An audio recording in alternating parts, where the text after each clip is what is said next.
Welcome to interesting. Interesting. So interesting. It's the moment in the dark when a match gets lit. Your brain starts thinking and it just won't quit. It's not loud, it's a whisper that chills the spine, where truth hides deep, hidden by design. Welcome to interesting. Interesting.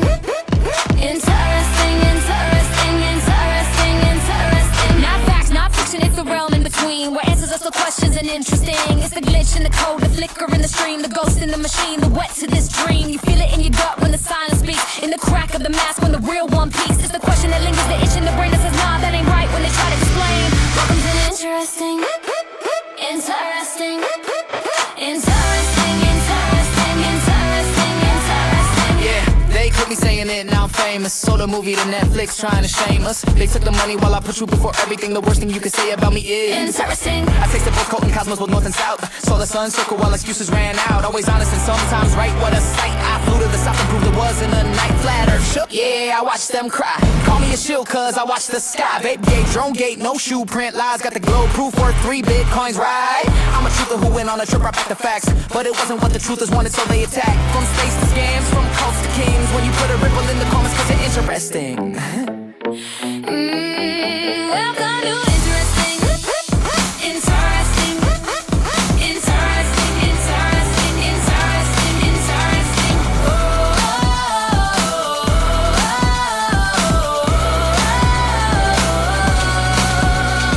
It ain't about clout or the loudest claim. It's the fire that burns when they forget your name. It's the glimmer in the static, the pulse in the void, the looking in places you're told to avoid. It's the sound before thunder, the hush before proof. We almost stumble cause that's the path to the truth. It's a lighthouse begging from a coastline, and maybe a distress signal, but only the truth can save me.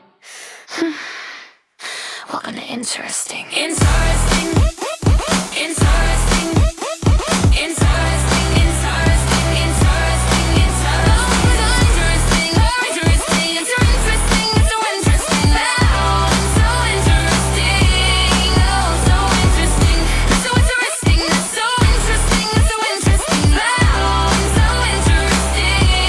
Oh, so interesting. If you're doing a show where we keep the truth clean, all I do is welcome you. This is interesting. Welcome to interesting. Interesting. Interesting, interesting, interesting, interesting. Oh, so interesting. That's so interesting. Interesting. This is interesting. Welcome to interesting. Interesting. Interesting, interesting, interesting, interesting. Oh, so interesting. That's so interesting. Interesting.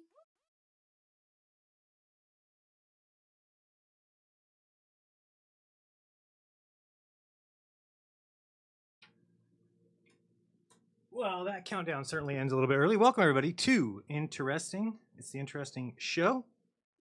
Thank you for joining me. I am putting my earphones on right now, so I am not ready, but I will be here shortly. There we go. Now I can hear myself. All right, welcome to the show, everybody. It is time for episode number 2 of the Interesting Show. What is this about? It's just about my thoughts on various subjects, ideas, things that I've felt, and I'm open to being wrong. So if I say something you disagree with, I ask you to wait until the end of the presentation, and then you can come over to the other channel if you want. We have a after show where we'll have a little panel, and you can jump on and say how wrong you think I am, or if you agree, or whatever you want to say. Or you can choose not to do so. But if we need to change anything, we can. One thing I want to do is also cover at the beginning of each show kind of not a recap of the previous week, but if there's anything that's changed. And in the Charlie Kirk situation, one of the things that I said during the episode 1 that I couldn't quite put my finger on was this Snake Eyes so-called connection. And that was because I couldn't believe the date. And I even said in my VIP group, I said, there's no way. There's just no way that it was on that date. And then when I kind of went and double checked and saw that it was that date, I was kind of perplexed as to how that could happen. Well, I started to notice that all the videos that were coming in, everybody's video put up was all this really shitty version that you really couldn't tell. Does it say September 10th? So I rented the movie on Amazon Prime and was able to watch it. Now, I couldn't record it because you can't record it, like, I don't know, it knows that I'm screen recapturing. I was able to record it on my phone. I'm not sure if it's good enough for you to see, but maybe I'll upload it for myself here. But anyway, it is not September 10th. It's September 19th. So what that tells us is that really there's no connection. You've got a movie from 27 years ago where a Charles Kirkland is shot in the neck. That's about it. So, and then 27 years later, we have a Charlie Kirk who also gets shot in the neck. Besides that, there really isn't any other connections. The boxer's name was Tyler, but when you're now talking about, well, this guy's name can match either the first or last name of you're just getting more and more chances of possibly finding that. So anyway, it even weighs more to my thought process as far as that goes. It looks like we've got a lot of the information. Looks like even the autopsy is going to come back and show. So again, does that mean that it was this guy and there was nobody else involved and nobody else? It's not a hit job. No, it doesn't mean any of that. But it certainly debunks all these crazy nonsense conspiracies, like this guy used a palm gun, or they used a blow up microphone, something like that. I don't think those things are backed by the evidence, or that he was shot from behind. Can you boost the mic level? Am I quiet? Sorry, hold on. Let me fix a couple things here. Is that any better? Let me check if what I got on here. It could be up a little bit. That probably is better. Let me check my filters. What do we have on the compressor? We'll move that up to maybe there, 13. All right, that should be a little better. How does it sound? Nice to see you, Galaxy Soup. J-Sauce in the house, what up? You can identify as a police dog, though. I don't want to do that now. So I don't know how you guys feel about police dogs. I've always had my issues with them. As I said, it started way back when my wife and I used to watch pretty religiously a show called Live PD. And the reason we watched it is and I forgot how many cities they had. They probably had 10 cities that they contracted with, and they would just go live on Friday, Saturday, and Sundays to one of those departments. And one of the departments was Salinas, California, which is where we lived at the time. So it was fun to see our hometown and to be kind of watching that stuff. But we real quickly realized that in any police situation, that every time they would so-called call the dog, that clearly they were just already had the suspicion, and then we would watch these dogs and we'd be like laughing at it. It was like hilarious to us to see these dogs jumping around acting a fool, and then the handler would always say like, "Oh, he alerted." And we also noticed like never was there an episode where they would take a dog around a car and he wouldn't alert. So I started to have my suspicions then, and we're going to get into that. And I think you'll see as well that it is hilarious what they are trying to push off on people or pretend like is normal. It is not. Let me see. So after this show, just so you know, we will be moving over to my channel, Jeranism, until this channel gets any monetization. And we'll be doing a members-only stream there. So if you're not a member at the Jeranism channel, head over there. It's youtube.com/@Jeranism. And then become a member, $5 a month. And this way, every Friday, you can hang out with me after the show and yell at me or curse at me or sit in the chat and tell me how great I am. Hey, I prefer the latter, but it's okay. It's okay. Let's be clear about my feelings towards dogs. I love dogs. I think dogs are awesome. I want dogs out of the police force because I don't think they need to be there. I think they are not what we think they are. And I think there's a lot of myths we're going to go through. What is going on here? My headphones are not sitting back. All right, so there we go. You can't even see the window outside. I got to fix that. It's a little red. There's the interesting sign. Everything's looking good. We switched a couple things around. I got to fix that cord that's running down over here. Let's pretend like that's not here. There we go. Nope, no cord. All right. So let's get into it, shall we? I'm trying to think if there's anything else we need to start out with. Again, obviously, if you want to send a super chat, sorry about the horse eye on the screen, but that's all right. We don't have super chats, but we do have Cash App, $Jeranism. That'd be great. Or you can use Ko-fi, kofi.com/Jeranism. Or you can use Buy Me a Coffee or bmc.link/Jeranism. All those shall work, no problemo. Okay? No problemo. All right. So again, we are, oops, let me get this one back. After the show, which will be about probably 5:30 is my guess, 5 o'clock maybe. we're going to go over to the Jeranism channel and have a little sit-down powwow to do. Dogs can be used properly, but the handlers can't be trusted. Yep, and that is the answer basically that we'll come to, is that the dogs, if a impartial and had no connection to the... I mean, here's the funny thing about it, right? Let's think about it. It's the equivalent of me... Well, first of all, so you have the police officer pulls you over, says, you know, can I see your driver's license registration? You give him that, and then he says, hey, can I search your car? Well, of course, your answer should always be no. I'll show you even a lawyer that says that. You do not have any... you don't have any need to do that, and it's your right not to. So at that point, they'll tell you, oh, I'm gonna go get a dog, and he's gonna sniff around your car, and that's fine. Go ahead and do that. But it's the equivalent of me pulling you over and then saying, you don't have any drugs in this car? All right, I'm gonna call my wife. She's gonna come over here. Babe, can you come walk around this car and tell me if you find it? And people would be like, wait a second, isn't there a conflict of interest there? What do you mean? Why is there a conflict? Well, you called your wife. Doesn't she sleep with you? Yep. Don't you lick her? Yep. Don't you tickle her belly? Yep. So you're going to use her to go around and tell you whether or not I have drugs in my car? Yep. We got a problem. It's a total conflict of interest. These dogs live with the police officers. They are trying to please them. They get treats when they alert. Okay. So this is a problem that I think should be eliminated right away. Extremely right away. I don't think it should go on another day. And I've always felt that way, and I feel that way even stronger, even more strong now. Okay. So to start out, let's get something straight, because you might not get it straight, that this country's been running what I would call a probable cause circus for decades, and nobody's standing up and saying anything. There's a couple people online. You can find some lawyers who will, you know, speak out and tell you if you ever get searched by a dog to make sure you call this lawyer, because they can get you off. But the star of the show, of this entire facade, is a dog, an animal that we trained, right?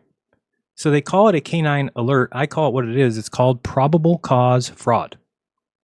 Okay, it's a pretext wrapped in a badge, worshipped by courts, like some, the arbiter of all truth. Now, we already know, if you didn't know this, that we don't do polygraphs anymore. Why? Because they were found to be quite false quite often. So I'm also going to show you tonight, how often do you think dogs are wrong? What if I told you that a recent study says 80% wrong? That's an 80% fail rate. Why would we be employing this in law enforcement? It is insane. It's insane.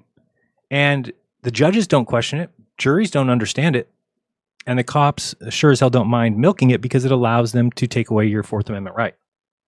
So if you didn't know that, you do have a Fourth Amendment right. Let's read that real quick. Let me get this up here for you. Because we should believe in the Constitution. We should believe in the amendments. I do.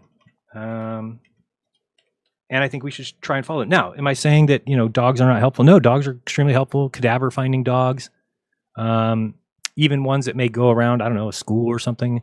I think that there is uses for them. But what you cannot do is use them as an impartial third-party observer, which is really what they're being used as. And I'll explain when I read the Fourth Amendment here. Okay, let's go here. Fourth Amendment. Just want to grab this. I'll show you the screen. Let's get it over there. Okay, so, whoops. There's nothing on the screen right now?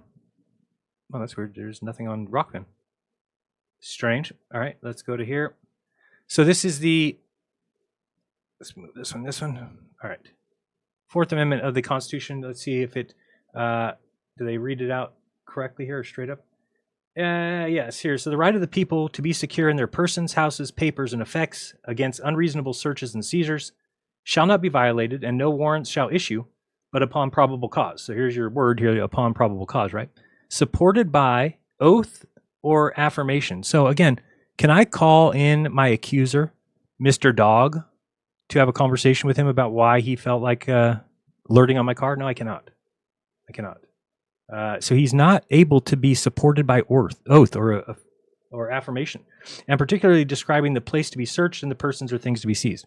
Right. So we have a right here to not be unjustly searched when we have not committed a crime. So when you've got pulled over on the road, even if it is for a traffic violation, you've been speeding, you failed to yield, whatever it might be, you didn't have your seatbelt on.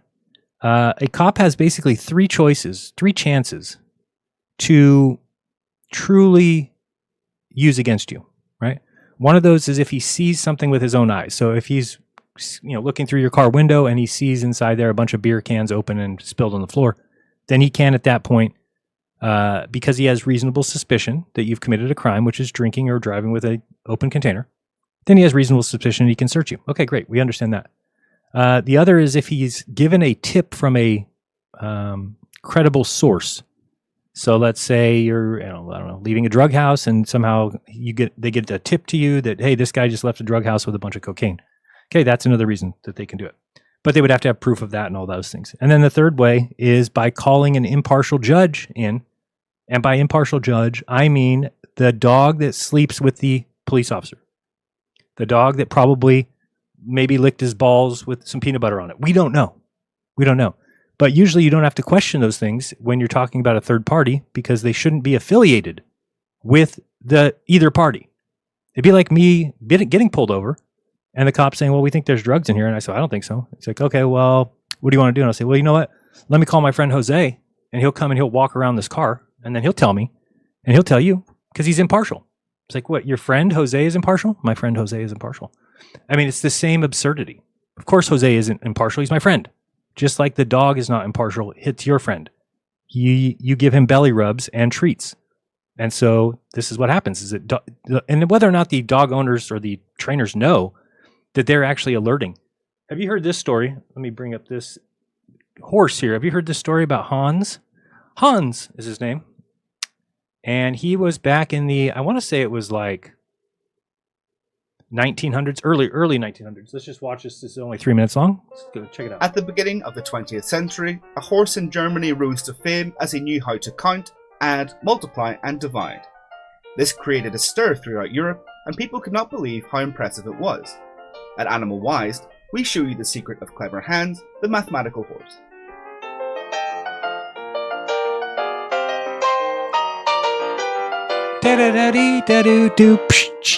Clever Hans and his owner, Wilhelm von Osten, were dedicated to giving shows so that everyone could see with their own eyes that this horse had exceptional qualities.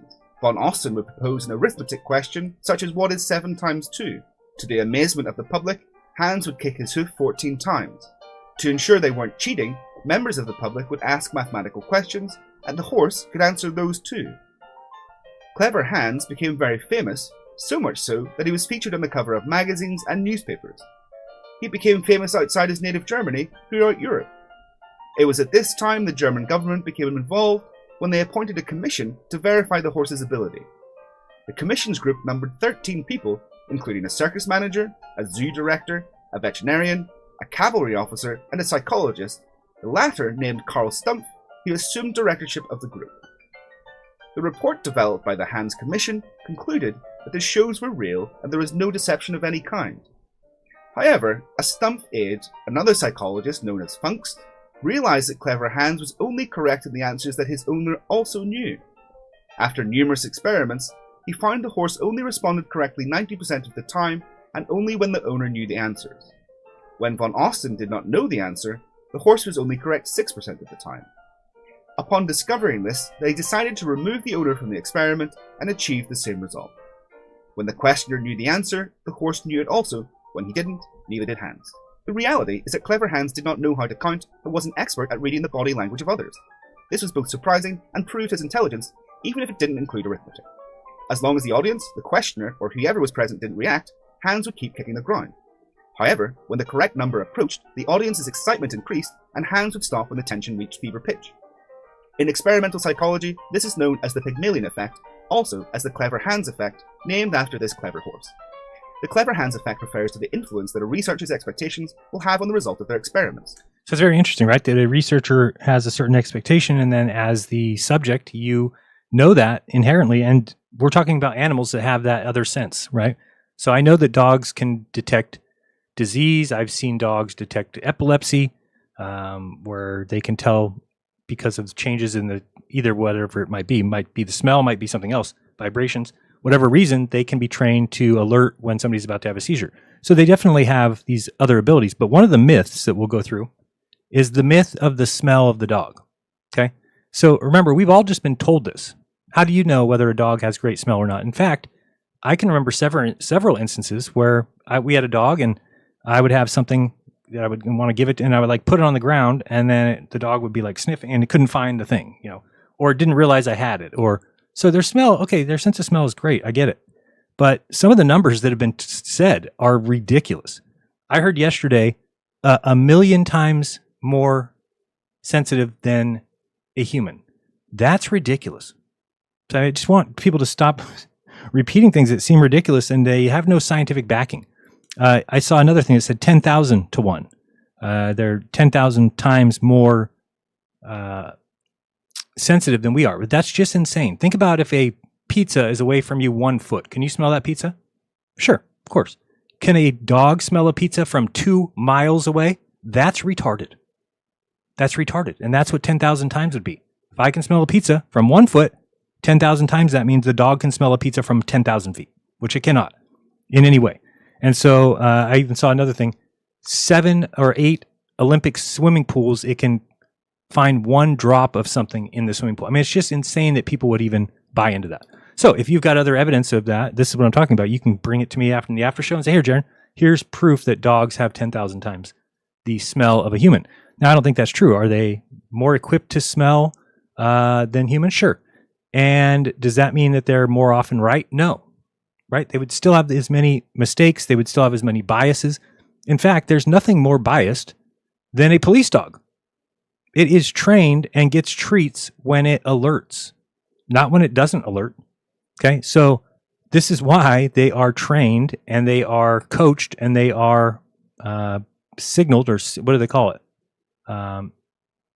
Tipped by the people that they're being controlled by.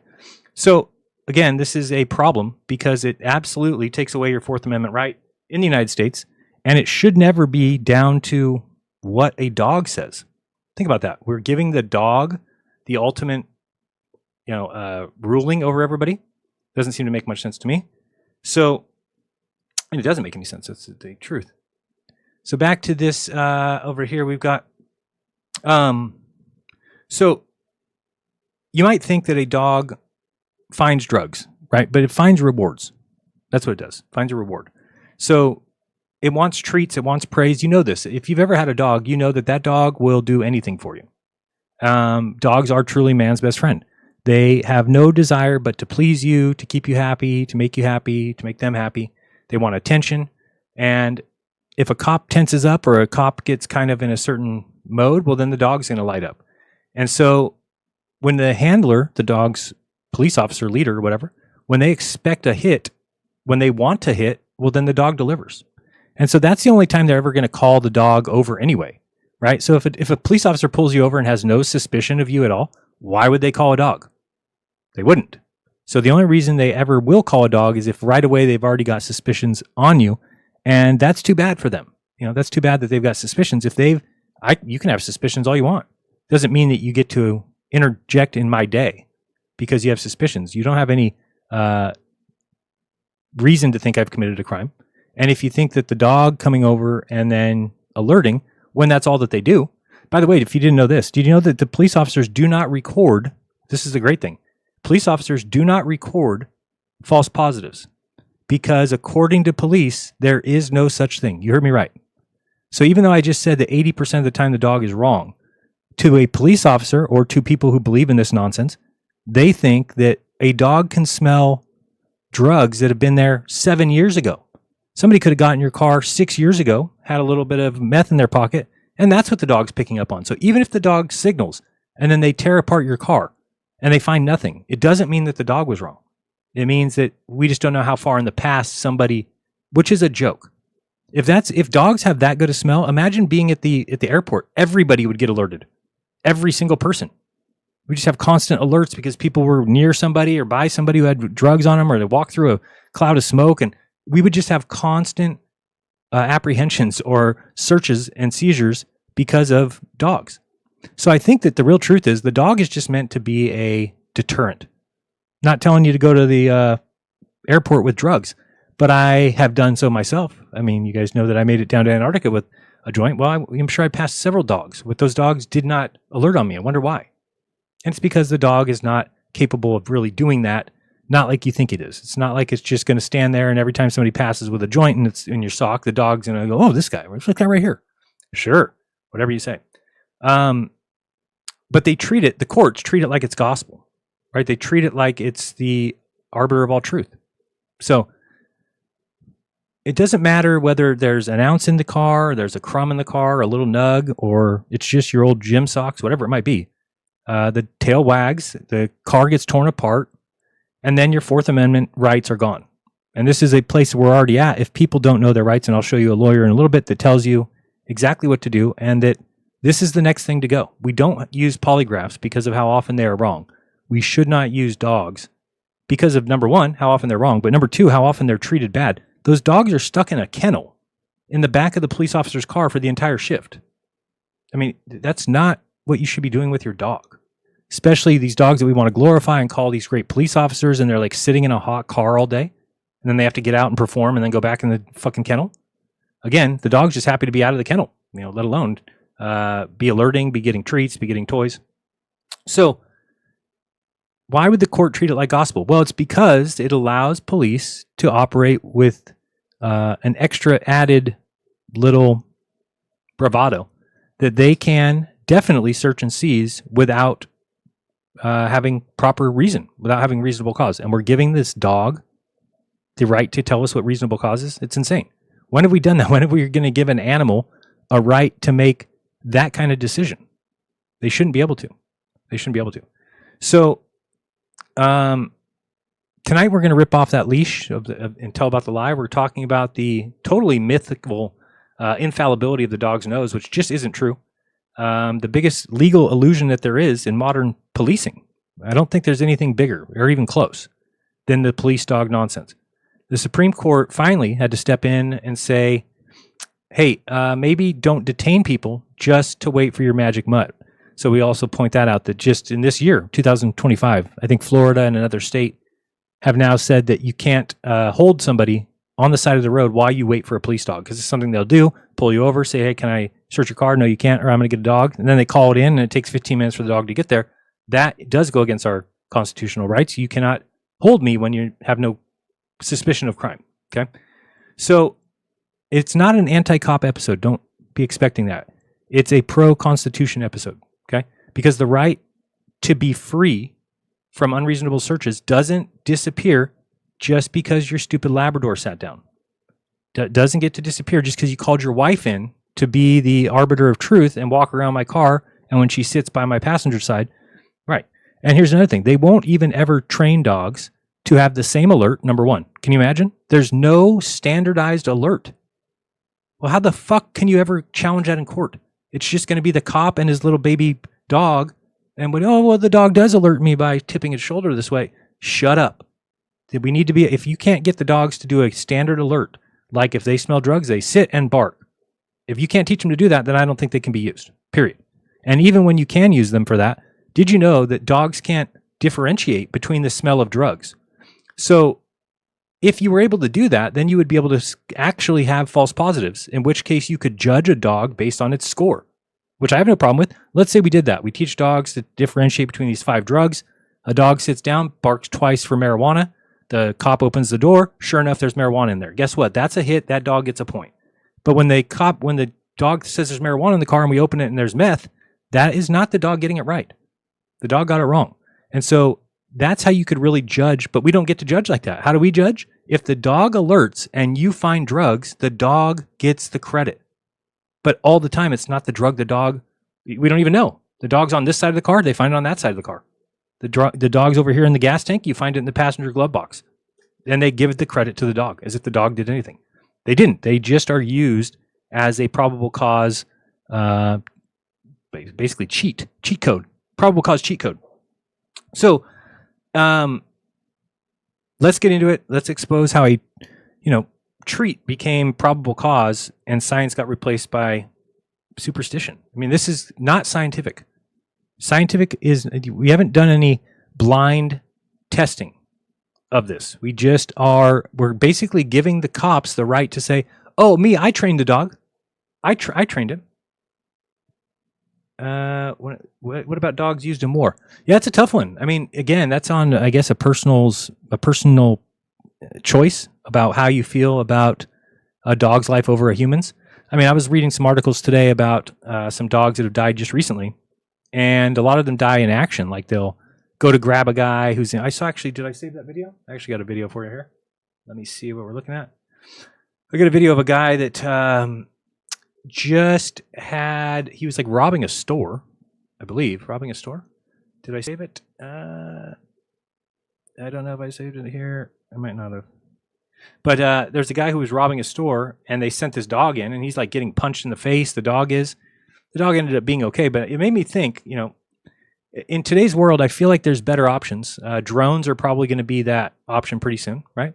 Let's say somebody's held up inside of a house. You could just release the drone inside there or something. I'm not sure dogs are the right choice anymore, you know?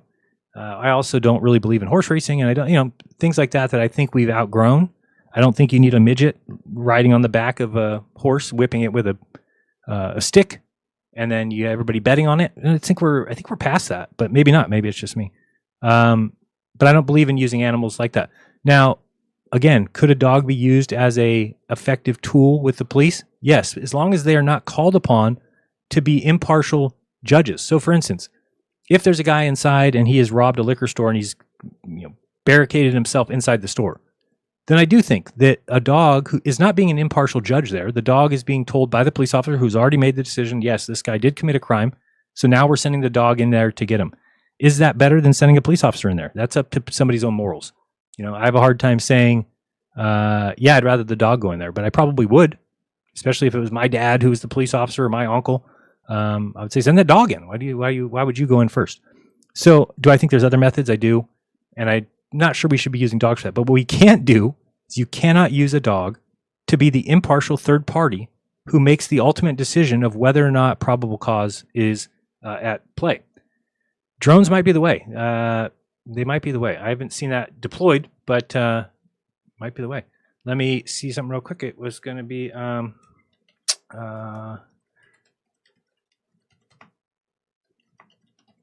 see if I can find this. I don't know. I thought I saved it, but I don't see it. Is it on this one? It might be here. Yeah, the guy was engulfed in game. Oh wait, no. The guy lit himself on fire. So robber lights self on fire. Canine, police dog. I don't know if I'll find that video. I was just watching it. Oh yeah, but here we go. Let me show you this. Oregon gas station. Let's move it over here. I thought this was pretty fun. I forgot to show you my interesting videos too. I gotta show you that. All right, let's look at this. So that guy just threw a rock through the window, if you didn't see that. And then he's gonna go ahead and come on in.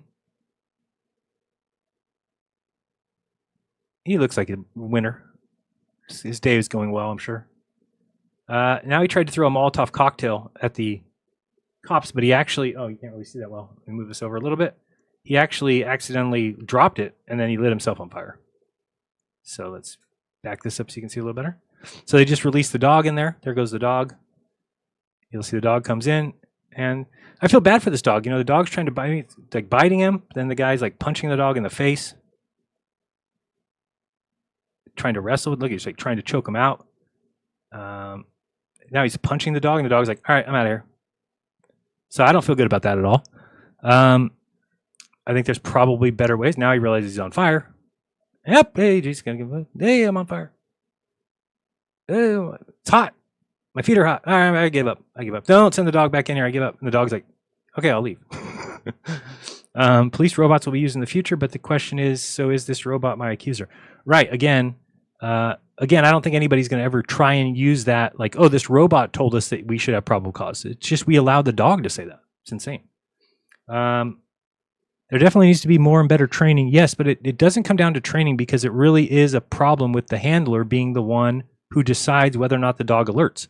So it's not training, because training would mean that we need to actually make it so that they have standardized alerts, right? So that all dogs alert the same, and this way you could really test. We can't test that right now. It's the police officer's word against yours, because you can't prove that the dog didn't alert. You can't do it. So I personally think that, justifying probable cause via an animal that's unable to testify at all. It's like a very flawed system, if you think about it. I think that there should still be allowed and used, but not allowed to provide probable cause. That's my problem, right? That way it could give an officer a lead to look out for more evidence, but it wouldn't give them any more investigative rights, so they wouldn't have a reason to fake an alert. That's the problem, is that the dog becomes a tool for the police officer as long as the dog alerts. So that's a problem. That's a problem. Okay, because if it wasn't like that, then there would be no reason to fake an alert. Right now there is, because the cop wants to search the car.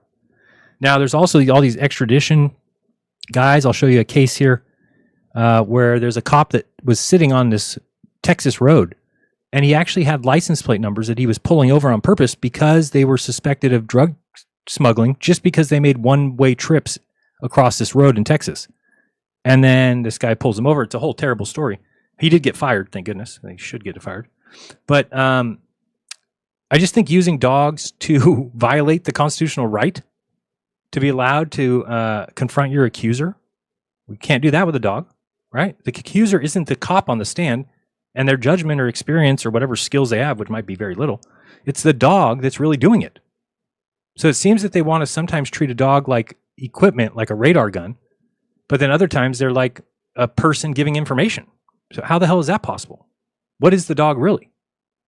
There's an extremely high, sorry, I didn't see this on. There's an extremely high false positive rate. Let me show you here one article that I got for that, showing 80%. I've seen it 2 or 3 times. Let's see here. We've got, this article comes from the Sydney Morning Herald out of Australians. And you see here, sniffer dogs get it wrong 4 out of 5 times. 80% sniffer dog searches for drugs resulted in false positives this year. Figures show the figures obtained from the state government in response to parliamentary questions on notice show 14,102 searches were conducted after a dog sat next to a person, indicating they might be carrying drugs. But in 11,248 cases, no drugs were found. So, I mean, we've got these people in Australia just getting searched for no reason. Only 2,854 searches in the first 9 months of this year resulted in drugs being found. Last year, of the 15,779 searches conducted after police dog identification, no drugs were found. Drugs were found in 4,085 cases, resulting in a false positive rate of 74%. And again, many of the times the people have like dog bones in their pocket or chocolate, something like that, of course. This person here has a problem saying it's all against his privacy. Now that we know the error rate is so high, the program needs to be halted. Because of where they operate, police sniffer dogs tend to target young people and Aboriginals. If this was happening in the car parks of merchant banks, there would be an outrage. The Secretary of the Council of Civil Liberties says the use of sniffer dogs infringed on people's freedoms and can only be justified if it resulted in a high rate of detections. Right, and I would say if it was like a 90%, okay, maybe I could see using it, but not when you're talking about an 80% error rate. That's ridiculous, and it should be ended immediately. That's the most. So that means that if you just pulled somebody over and the cop just said, "All right, I'm gonna search your car. Ready? Flip a coin. Okay, go ahead. All right, you call it. Flip tails. Yep, it's tails. All right, you don't have to get searched." That would be more effective. Do you understand? It would be cheaper, and it would be more effective because it would only have an error rate of about 50%. So that's pretty bad that the cop dogs can be so bad. And again, it's not even their fault because we don't know if they're actually alerting. For all we know, this is just the police alerting every time, and then the dog does what the police officer wants. We search the guy and find out they don't have anything on him. But it says police strongly defend the use of the dogs, saying that they are reliable and can detect remaining traces of drugs on people even after they've been disposed of. Right, great. Inspector Chris of the police dog unit said the detection dogs were extremely accurate, adding that more than 80% of indications by the dogs result in either drugs being located on the person admitting recent contact with illegal drugs. Any suggestion otherwise is incorrect, says Inspector. Drug detection dogs are an important facet of overall harm minimization. So again, this is like that whole, can the dog smell a crime about to be committed? Come on. and here's where the truth I think lies right here. Truth detection dogs are an extremely effective drug detection. Drug detection dogs are extremely effective deterrent to people transporting drugs for the purpose of supply. Right. So most people, if they are going to an airport, are going to think, oh, the dogs are there. Oh, I don't want to bring drugs with me. And that's it. That's what it's for. But is the dog actually finding drugs at an airport? Is the dog actually finding bombs? They'll show you one example of it. But I'm telling you, there's a lot more people going through the airport with drugs than the dogs are catching for sure. Okay. So that's basically all I want to show you on that one. We've got some other interesting stuff here. There's just lots of stories that you can find of people like this guy here who is driving along and, oops, sorry, gonna move this back to Braille. There we go. He's driving along. He gets pulled over, not doing anything, it seems. The guy comes over, asks him for his ID, and they'll always just ask you, hey, can I search your car? And if people don't know, you might not know this about me. What year was this? I want to say it was 1997. Maybe 97, 98, somewhere in there, 97. I went to a Giants game. Well, we used to go to Giants games all the time. We had season tickets growing up until I was 16. And that next year, I went with my friends a bunch of times. But like the first 2 games of the season we got busted for underage drinking, right? So the cops will pull up on you. They'll basically take your stuff, write you up. So then there's me and my buddy Pat are going to the game. And it's just me and him. I was like, hey, here's what we'll do. Let's just smoke this joint on the way up there. Let's not have any drinks because I don't want to get busted by the cops again. Okay, great. So we smoked the joint on the way up there. It's gone. No drinks. We had a good time. We pull up to the game. As soon as we pull into the parking spot, here comes all these cops. They descend on my vehicle. And it's like, what the hell's going on? Well, we were already profiled. They obviously knew my license plate. They'd obviously arrested me twice already. So in previous games. So they were just, basically showing up again. And so they pull up to the car, this lady cop, and she's looking inside and she goes, oh, the tower saw you guys passing something to drink. And I'm like, yeah, it's my soda here. So I had a cup of soda in the middle of the car. So she took it and smelled it and thought that it smelled like, obviously, just soda. So then she says, all right, well, I'm just going to ask you a simple yes or no question. Can I search your car? And I'm like, well, don't you have to have reason to do that? She goes, I said yes or no question. Can I search your car? And I said, no. And she goes, that's my reason. So she grabs me, pulls me out of the car, pulls my friend out of the car. And I'm thinking, this is just stupid because she's not going to find anything. So they're looking through my car. Seems like 10 minutes. They're just digging up everything. Then all of a sudden, she says she found a little nug of weed. Now, this is probably true.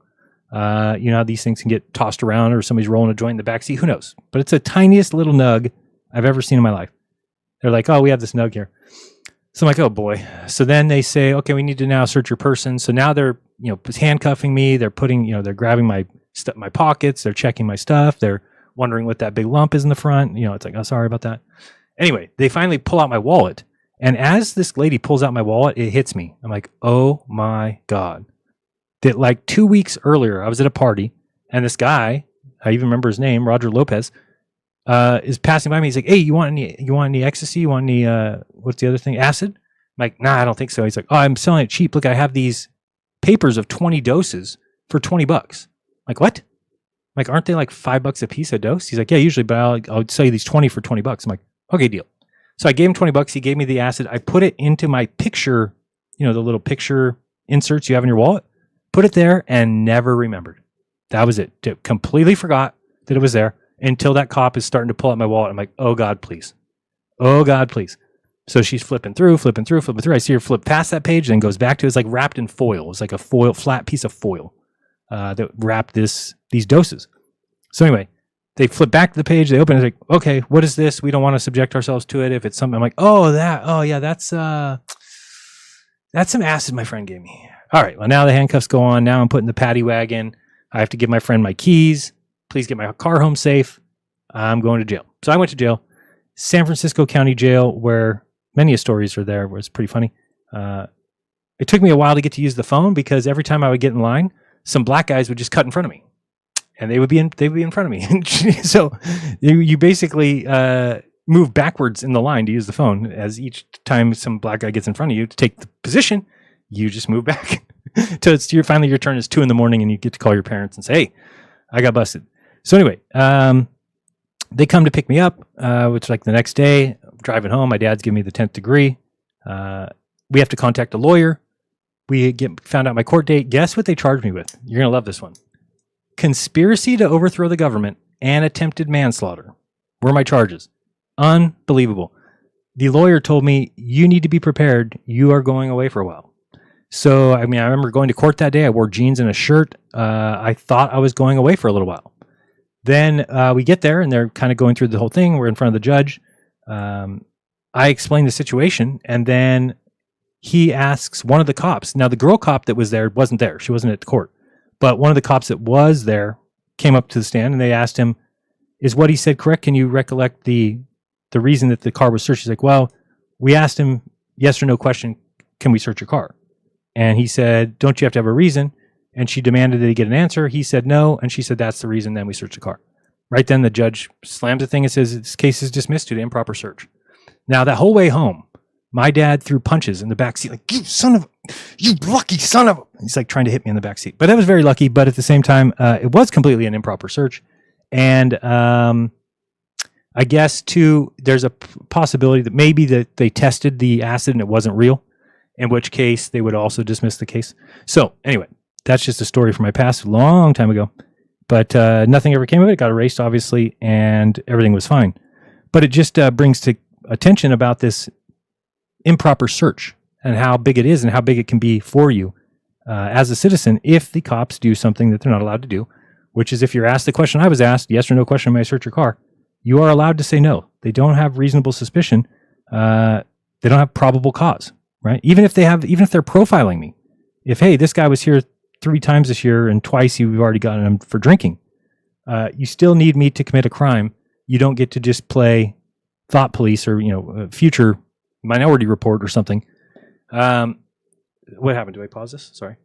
So anyway, this guy gets pulled away from his car. He gets put in the cop car. This is what they do also, by the way, for these extraditing. Let me show you this video here. So what they do now when they pull you over for this reason and they want to do this search with the dog is they'll actually take you to their car. And then they put you through a series of questions, which are totally meant to trip you up or to make them have reason. It's one of those things where you're damned if you do, if you damned if you don't, right? So if you sit in the cop's car and you're completely calm, well, that's suspicious. Shouldn't you be nervous if you're in a cop's car? But if you're nervous, that's suspicious. Shouldn't you be normal in a cop car? They can use either one. This is the problem. There is no rhyme or reason to it. Oh, I did find that damn video right here. Should have done it already. All right, so if you look at this, oh God, I forgot about that video. Funny. I don't know if you guys remember the fentanyl hoax a while back, but there was one, pretty big one. So is it this video here? Sorry, I'm just trying to find the exact video. This one? Or is this the myths? I don't know which one this is. No, this is the wrong one here. Oh, is this the guy? Oh yeah, this is it. We'll watch this video, just the beginning of this. And you might have heard this story. It just happened recently. Each step along the way,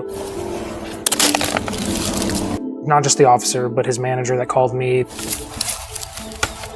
the internal affairs department.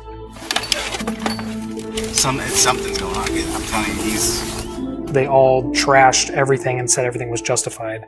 he's defeated. I'm really hoping. I hadn't done anything wrong.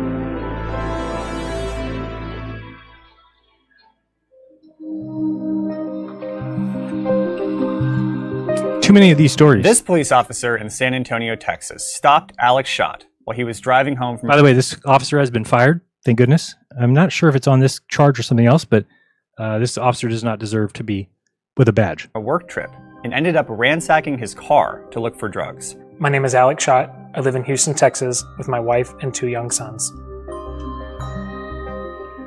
Police are supposed to keep us safe, but they should also be held accountable when they violate our rights. Let's roll the tape and see whether this officer complied with the Fourth Amendment. We'll use a reasonable suspicion meter to help us out. More on that later. Hey, how you doing, brother?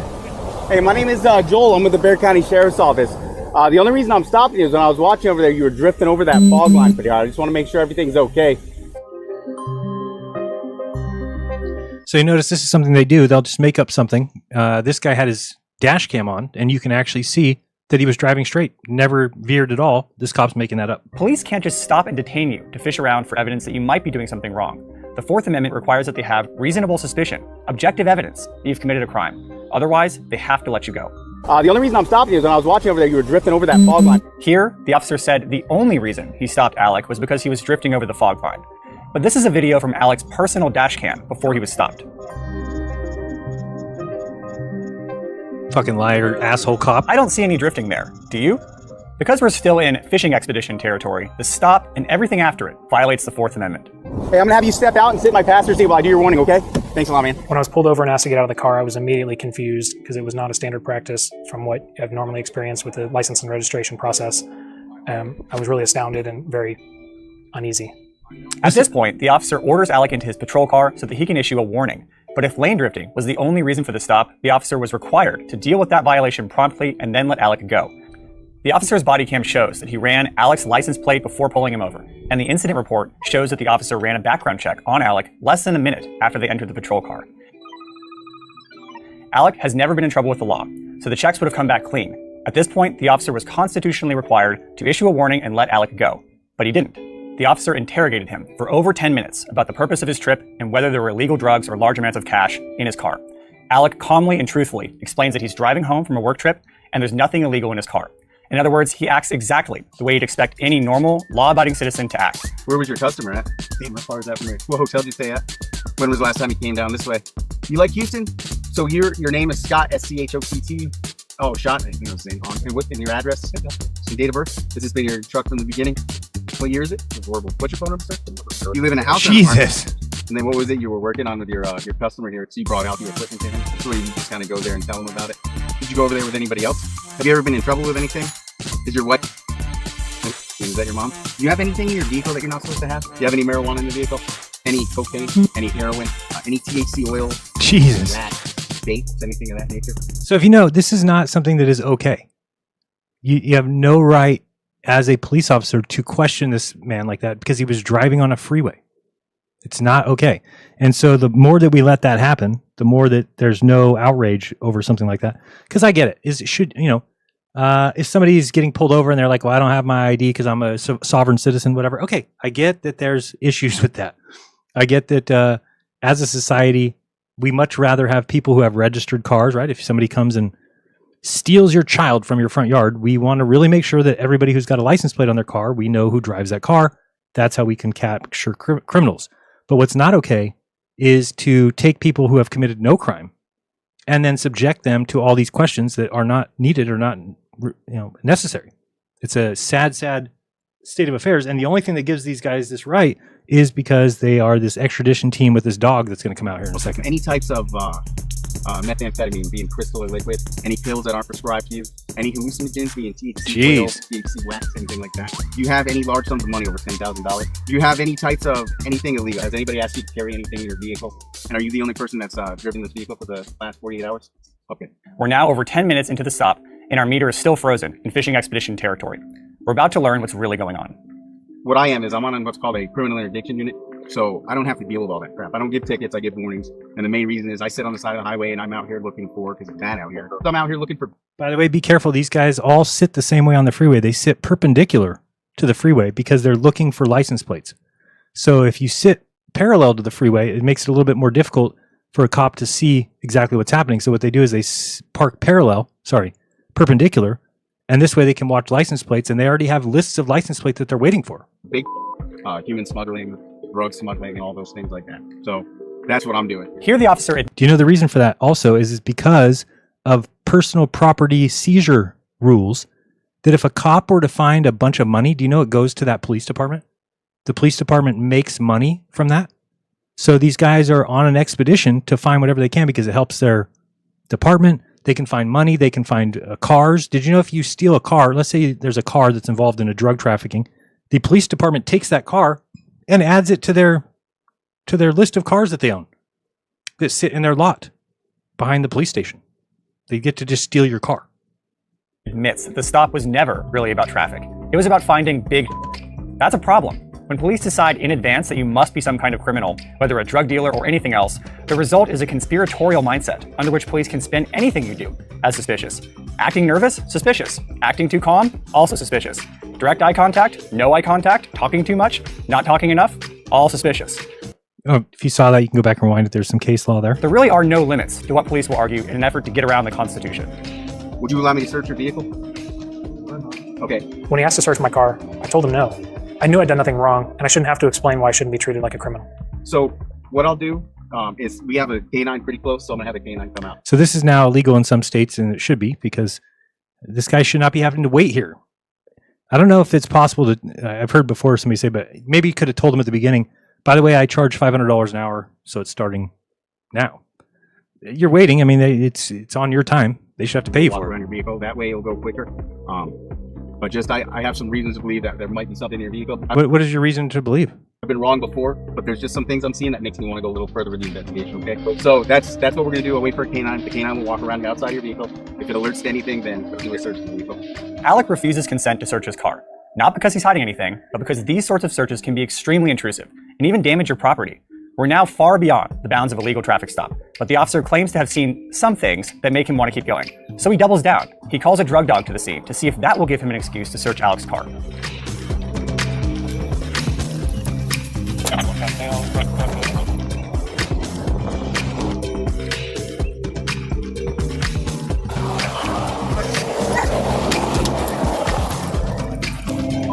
Oh, he alerted. Okay, so he got. So this is not training. It's not. The dog did do what the dog was supposed to do. Now, did the dog smell anything? Again, they're going to tell you that it smelled something from the past. Somebody you had in that car 6 years ago had drugs, and the dog, who has a million times better smell than you, he can smell it because he's just the ultimate in police tools to use. You got a positive alert on your driver's side door. Is there anything small that you know of? I'm gonna have you sit in the back seat while I search. I'm not gonna put handcuffs on you or nothing. Right? But you are detained because of the positive alert. If we don't find nothing in there, then you'll be good to go, man. Okay? You have any questions? All right. Yeah, it's 5 in number. Yeah. What's wrong with you? That's my question. The drug dog finally arrives, and the officer claims he gives a positive alert. That means the canine officer thinks the dog can smell drugs in the car. If the stop had been legitimate up to this point, then the alert might have given the officers probable cause to search Alec's car. But the drug dog never should have been called in the first place because, again, there was... And again, when you call the dog out, you are already dictating that you have probable cause. So now you're just using the dog as a tool to confirm what you think, but we know that they can confirm that either through the Hans effect, right? What was it called? Magic hands? Hans hands? What was his name? Clever hands. Sorry, clever hands. It could be just a clever hands effect where the dog is just alerting because it notices that the owner wants it to be alerting. How would we know that? Who is the independent judge of these dogs? Who is the certification master of certifying these dogs are actually ready to make decisions about people's probable cause or not? Nobody. There's no reason that There's no should happen basis at for all. the stop or for suspecting Alec of a crime. So the positive alert couldn't have cured the constitutional problems. It could only make them worse by extending an already illegitimate stop. I don't know anything about like how the dogs work, but Yeah, we wanted to get in there. He sat hard. I tried walking away. He started lighting your parking. Oh boy. As I was watching them search my car from the back of the squad car, I felt violated. Opening up the glove box, taking out my tools and my work equipment, all of my personal property was being searched through. For the next 25 minutes, the officers ransack Alec's car, opening every compartment and tossing every bag. They find work gear. They find car seats. They find Chipotle and M&M wrappers, the sort of thing that any American might have in their car. The one thing they don't find is any drugs or any other evidence of crime. okay, sir. We're done. I'm gonna give you this before I forget. Yeah, and then your warning. He still gives him the warning. What a dick. Off your car seats so that we can get under the seat. Well over an hour after Alec was pulled over for a made-up traffic violation, the officer finally stops searching his car and says he's free to leave.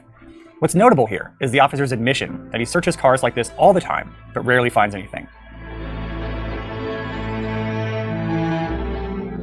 But like I said, I try not to be a jerk about things because 9 times out of 10 this is what happens. So That's outrageous, 9 times out of 10, this is what happens. but hardly surprising. When police target innocent people without any reason to believe they've done something wrong and gin up reasons to ransack their cars, the only ones violating the law are the officers themselves. I did everything right, and the police still treated me like a criminal. This case is about providing accountability back to the sheriff's department, not just for the stop, but the whole process afterwards. For months, even internal affairs and management who contacted me said everything was justified. And Yeah, that so they had to- he ended up getting fired for another reason, but everything was justified because they say he went by procedure. Everything here was by procedure, which is sad. They also have these extradition units that sit out there basically profiling. Just because you take a one-way trip every day or there and back to various parts of Texas and you're close to the border, still doesn't give you permission to pull that person over. And if you do pull them over, then you can't then use the dog to get the search if you want. I mean, it's just against the rule, against the law in every way, against the Constitution. So I think that we need to stand up for that when you see it. I would vote for all dogs to be eliminated from any position where they are making a decision like that. Can we use them to apprehend criminals? Sure. If you want to use them to go inside of burning gas stations when meth heads are throwing Molotov cocktails and missing, sure. But to use them as the choice maker, the decision maker, when then you have to go to court and the dog's not going to be there, you can't question the dog. It's going to come down to the handler who's just going to say the dog alerted. So again, you are put in a position, and I'm surprised it ever got passed or ever even was allowed to begin with. It's a dog. It's a dog. Okay, not. Oh, and then this guy's going through some of the myths, but let me show you this one instead. So I was looking at this paper here, which is from PETA, which we know PETA has issues with animal cruelty. But this is just and not all inclusive either. This is just a, oops, sorry, you're on the wrong screen. Browser, there we go. It's just a list of things that have happened recently, and I'm talking 2025. And I think that people should pay attention to it because we have a problem. Video footage seems to show a police officer abusing a canine in public on Saturday afternoon. I don't know if you've seen that. It's very hard to watch. This video here, have you ever seen this? This cop starts throwing punches at this dog's face.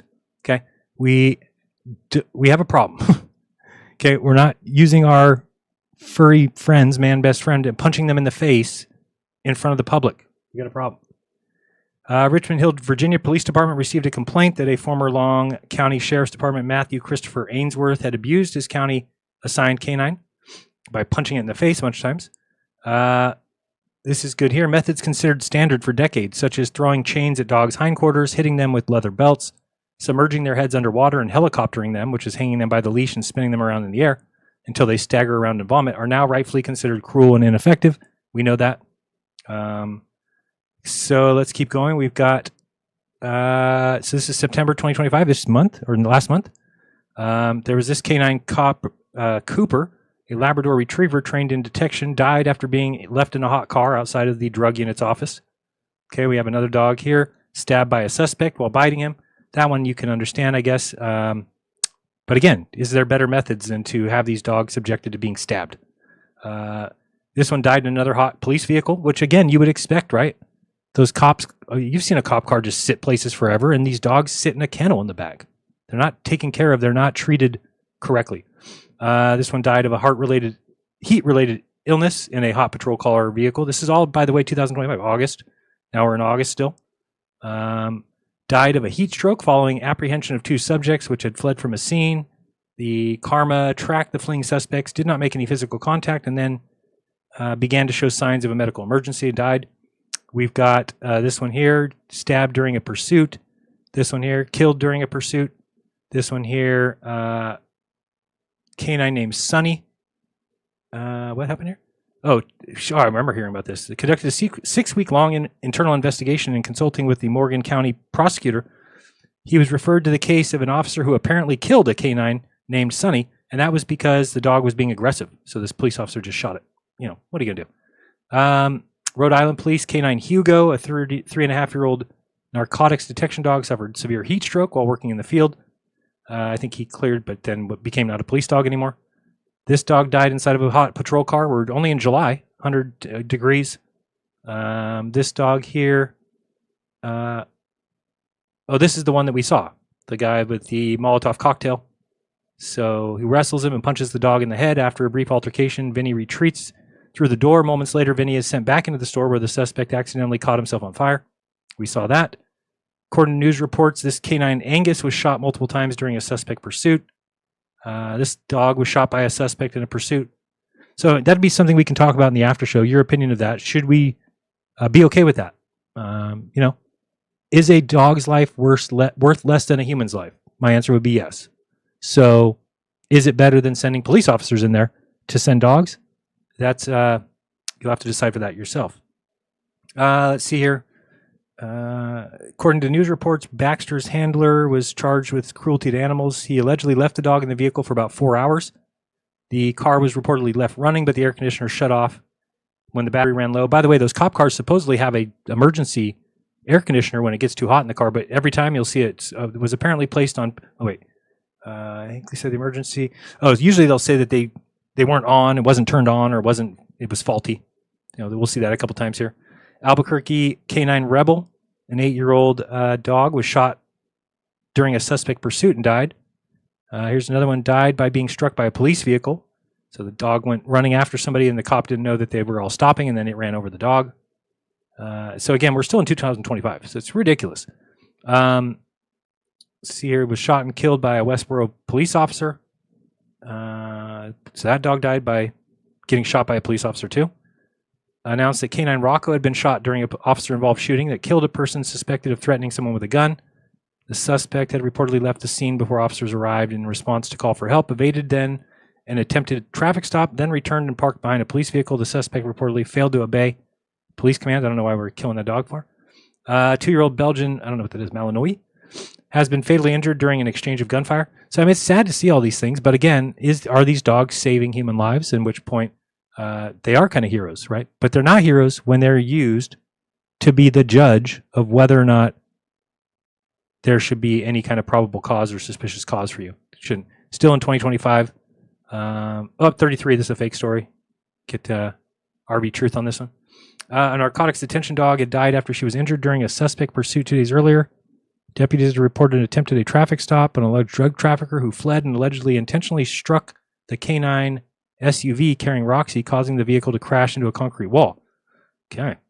Not very good. January, a video recorded by a bystander during the execution of a search warrant quickly went viral on social media. Once viewers noticed that Marine State Police Trooper was apparently abusing a canine. In the footage, the handler is seen. I don't know if we have this one. This is social media. Was it Maine State Police Officer Trooper? Is this the one? Just want to see something real quick. I don't know if it's this one or not.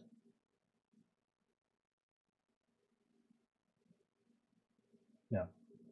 I did have that video. Is it here? No. Not that we need to see it, but it is. It's sad to see because you're like, what the hell's going on? We have police officers who are taking swings at dogs. Give me a break. It's pretty pathetic. I've never punched a dog in my entire life. Have no reason to. Let's see. Is this the one here? Maybe. This might be it here. Yeah, I'm going to show you. So be prepared. Don't look if you don't like to watch sad things, because this is very sad.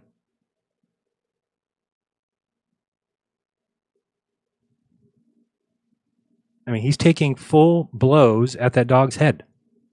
By the way, this officer has been fired, which is good, because that dog does not deserve that.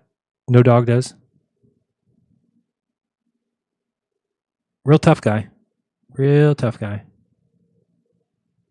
So you wish that dog would just bite that man's hand, but he didn't, because he's got his mouth closed over him. So let's see here what else we got. This is I think this is just a story from more heat exhaustion.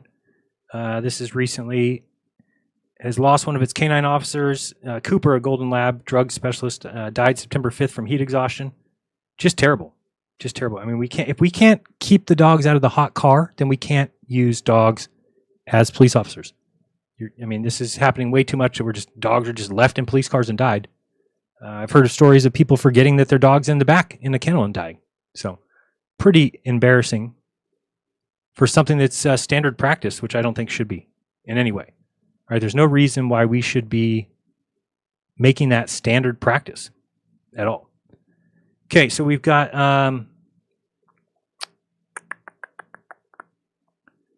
so it's basically a superstitious belief, right?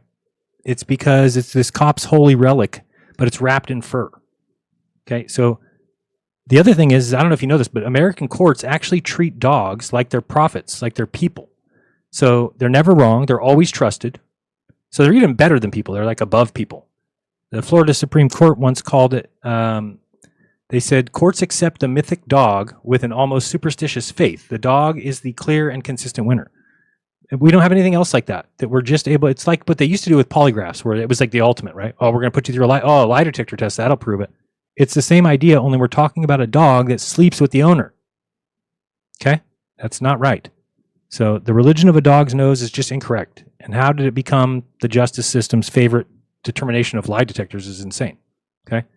There's a book written in 1990 called Does the Cold Nose Know? And it's by A.E. Taslitz. And the key breakdown was that no, there's no standardization in training. There is, the handlers are actually the ones who cue the dog subconsciously, the clever hands effect we talked about earlier. That only the hits get logged in the book. There's never any misses. In fact, there's no such thing as a false positive. The dog always alerts correctly that there are drugs. Courts assume the reliability without any proof, and dogs alert because they're chasing treats, not the truth. So, and we can never change that. That's what dogs do. So Taslitz called it like it is. It's junk science on a leash. The nose isn't divine. The nose does not know all things. It's Pavlovian. And yet the courts still allow it, and it takes away your Fourth Amendment rights, which is a joke. Okay? They are completely unreliable. They shouldn't count as probable cause ever. Why would they? Think about it. The dog alerts, there's no drugs found, but it still gets a treat. That means false positives are literally rewarded. If the dog gets a treat, you just got tricked. Okay? So the defense lawyers that I've got these videos of, they will all tell you the same thing. That, anytime that you've got searched by a dog, just stay calm, let them do their little search, and just know that you've got a case. Because any kind of police search by a dog should be contested in court at this point. You have all the stats in your favor that there's no reason, as long as you weren't doing something wrong. I mean, even if you were, technically you could get away with it. But certainly if you're not, I mean, then you've got everything in your favor. So the problem is in 2015, there was a case between Rodriguez versus the United States, and the Supreme Court said that you can run your dog around during a stop, but you can't keep somebody waiting for the dog to get there. Okay, makes sense. What's her name? Beta Ginsburg said a seizure justified only by a traffic violation becomes unlawful if it's prolonged beyond the time to issue the ticket. Okay, so waiting for a dog will always do that. So if they ever do that, you already know you're in the clear. That's going to be an improper search. So once a ticket's written, the stopwatch hits 0. Anything after that is basically illegal. It's illegal detention. They're holding you without cause. The Constitution doesn't take a little coffee break because the canine's coming over. Oh, so I'll just sit here and wait until my whole day gets put up for you. No. Okay. But let's talk about like a even bigger problem, which is this idea of, law enforcement versus the legality of weed, which has become a big thing. Because in most places now weed is legal. And so if a dog is alerting to weed and then they're searching the car because of that, well, that doesn't make any sense. But that's what's going on. In California, weed is legal. So, but they train the dogs, they say, to smell. So when did they eliminate the smell of weed from the dog's nose? When did they teach the dog now that they don't need to alert on weed? There's never been anything like that. So these are the signs that we know that they weren't trained like we think they were. Right? Think about it. If a dog is trained to smell drugs, then one of those drugs becomes legal, and you don't go back and retrain the dogs, then how the hell are we knowing that the dog is not just smelling marijuana? We don't know because the dog doesn't alert special for marijuana and special for cocaine and special for methamphetamines. The dog just sits, or it jerks this way, or it moves towards the thing, or it moves away from the thing. It's all allowed. It's the biggest fraud I've ever seen. It's like so obviously right in your face fraudulent. So the Fourth Amendment forbids unreasonable searches and seizures, and probable cause must rest on solid evidence, not a hunch, and certainly not a sniff. Okay? So the irony is, again, they're still using these dogs to find marijuana where it could be legal for medical use, and it's still legal in Colorado and other states, in California and where else it is, I'm not really sure. But they're legal for recreational. But go look through the law books, there's no retraining of these dogs. When did the California canine units get retrained that marijuana is now legal? They never were. So it tells you that they're just tools. They're not actually smelling anything and alerting for that smell. And if they are, well, then you're getting searched because a dog smelled something legal in your car. That makes no sense.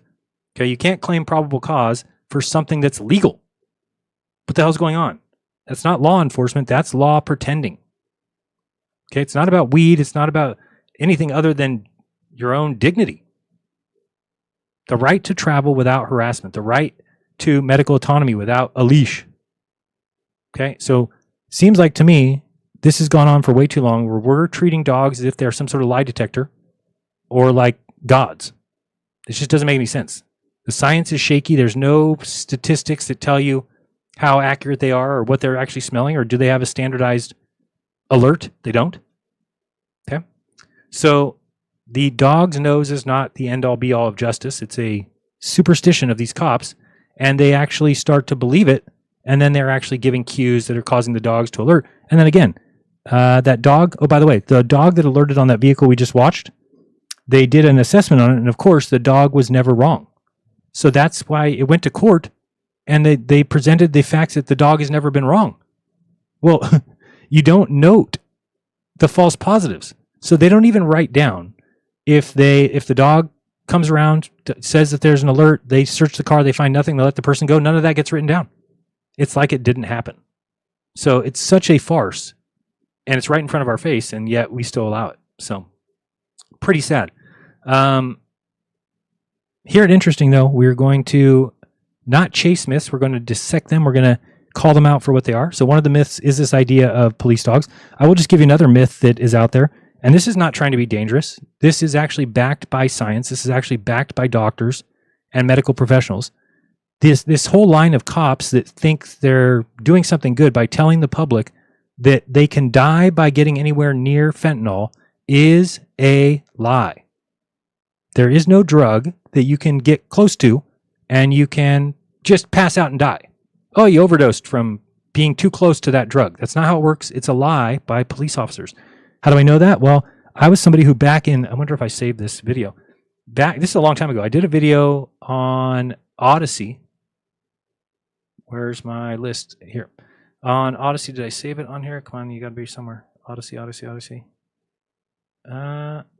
I thought I did. Hold on. Let me search ODYSEE. Yes, here we go. So the video is called, let me bring it over here. Get up there. This is still on Odyssey if you want to see it, but let me see. So it's Why Would They Lie? The San Diego Sheriff's Department versus Science. Let me do that in here real quick. Yeah, this one. There we go. Well, we'll show you the website first, but this is just to the Vimeo spot where it was. Anyway, the dangers of fentanyl, San Diego County Sheriff's Department. I saw a link, I think it was on Twitter, and the reason I was caught by it is this strange picture here. I don't know if you can see it. This officer's on the ground. It looks like he's choking. Don't know what else is going on there. But I saw it, and then I watched the video. And when I watched the video, this is now 2-3 days ago, I even went and told my wife something about the video. I said, oh my goodness, you got to see this video. And we had a little chuckle between ourselves. Again, that's probably giving too much opinion. Yeah, I tried not to give my opinion. But this cop, you'll see here, he is just handling fentanyl in the back seat with this cop by him. And then the cop's like, oh, we got to be really careful. It's it's very dangerous. And then this cop pulls one of these. Oh, there goes the cop. I ran over to him and I grabbed him. It's such a setup situation. Now, I don't know if this guy, he might have just passed out, because you can pass out when you have a thought. They call it the non-EBO effect or non-SIBO effect, something like that. But here's the problem with this story, is that once you look into it and you ask doctors and medical professionals and people who have dealt with overdoses their entire life, they all agree it's physically impossible.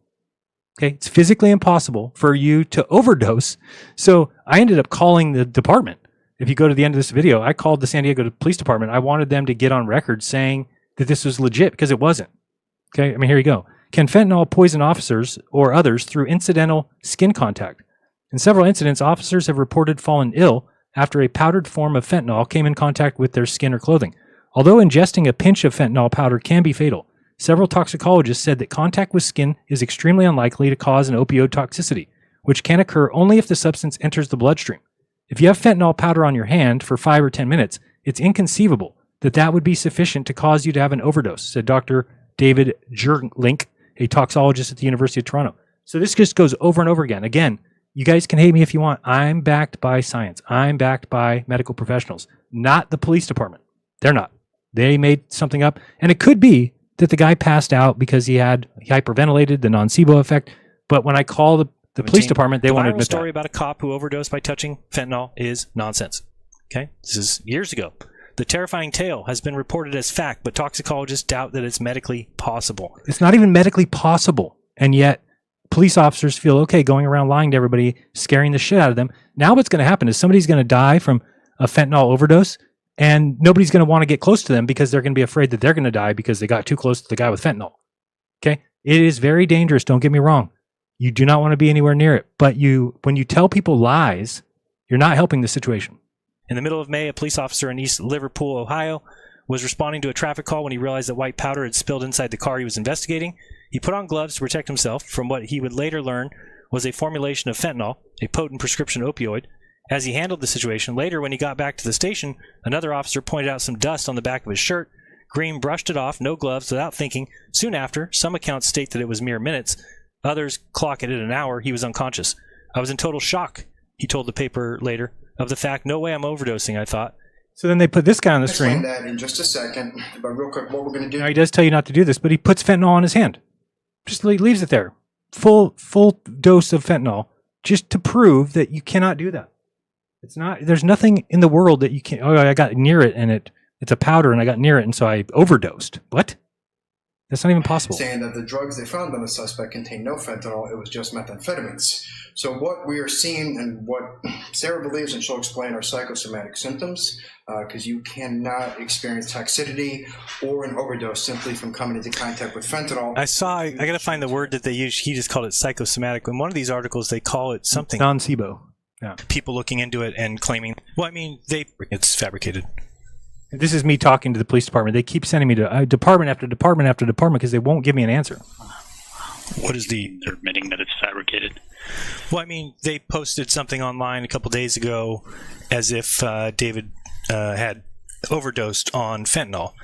So, well, since then, there's been a lot of medical people looking into it and claiming that it's impossible for somebody to overdose from getting close to fentanyl. That's a old wives' tale. Obviously, if you ingest it or anything close to that, you can obviously overdose. But now it's coming out. So, what is the position of the department that they're... See, I mean, these are article after article. San Diego department overdosed. It says here, do the media keep uncritically repeating implausible ideas? Because any medical professional is saying this cannot happen. Claiming that's still real, that he did overdose from being near it? I don't know. You would have to talk to the media people. I don't know anything about it. This is the communications center. Oh, she told me 858-565-5555 was the news department. Well, yeah, if there's like a stabbing or something you want to know about, I'm listening. So he sends me somewhere else. We eventually get it. I forgot where it's at here. What's the phone number there? Further than that. The San Diego Police Department, then it's all over the place. We're just looking for a statement from the department as to whether or not the video that was posted a couple days ago online about David Five Eye and his fentanyl overdose, is the department claiming that that event was real, or are they admitting that it was fabricated? I don't know if you guys have seen, but news reports are coming out that people are, and medical people are claiming that that's impossible for that officer to have overdosed from being close to fentanyl. And I was just wondering if the department has a position yet. Do you mind holding on for one quick second? No problem at all. And of course, I know that they can't. They'll never admit. Well, this ties into me saying a lot of that. I've now realized on the internet, it is never the right idea to be honest. How about that? You will always do better if you just lie. So the San Diego department, they cannot ever say, okay, we fabricated that, we set it up so it looked like, they can't say that. They'll never say that. So their position has to be that it was real, even though it's medically impossible. Get it.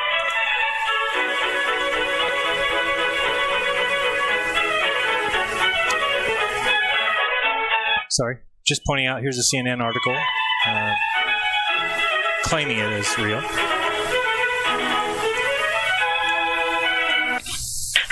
So right now we don't have an official statement, but it was not fabricated. It was not fabricated, so it was real? Yes, it was real. Okay, thank you very much. Okay, and if you have any more questions, you can always email us. What's the email address?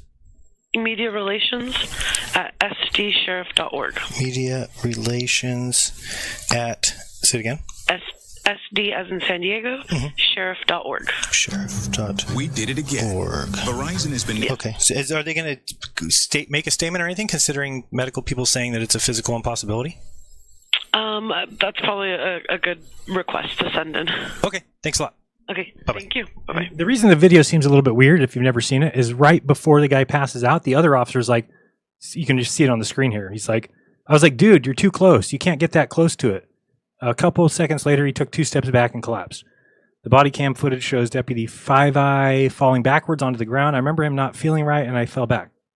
But what I'm sure happened, because I've seen actual doctors say there's no way that there's doctors who say like, oh, I watched that video. That's not somebody overdosing. It's not somebody passing out from an overdose. It's something else. And trying to see if it's right here. Probably trunk the car.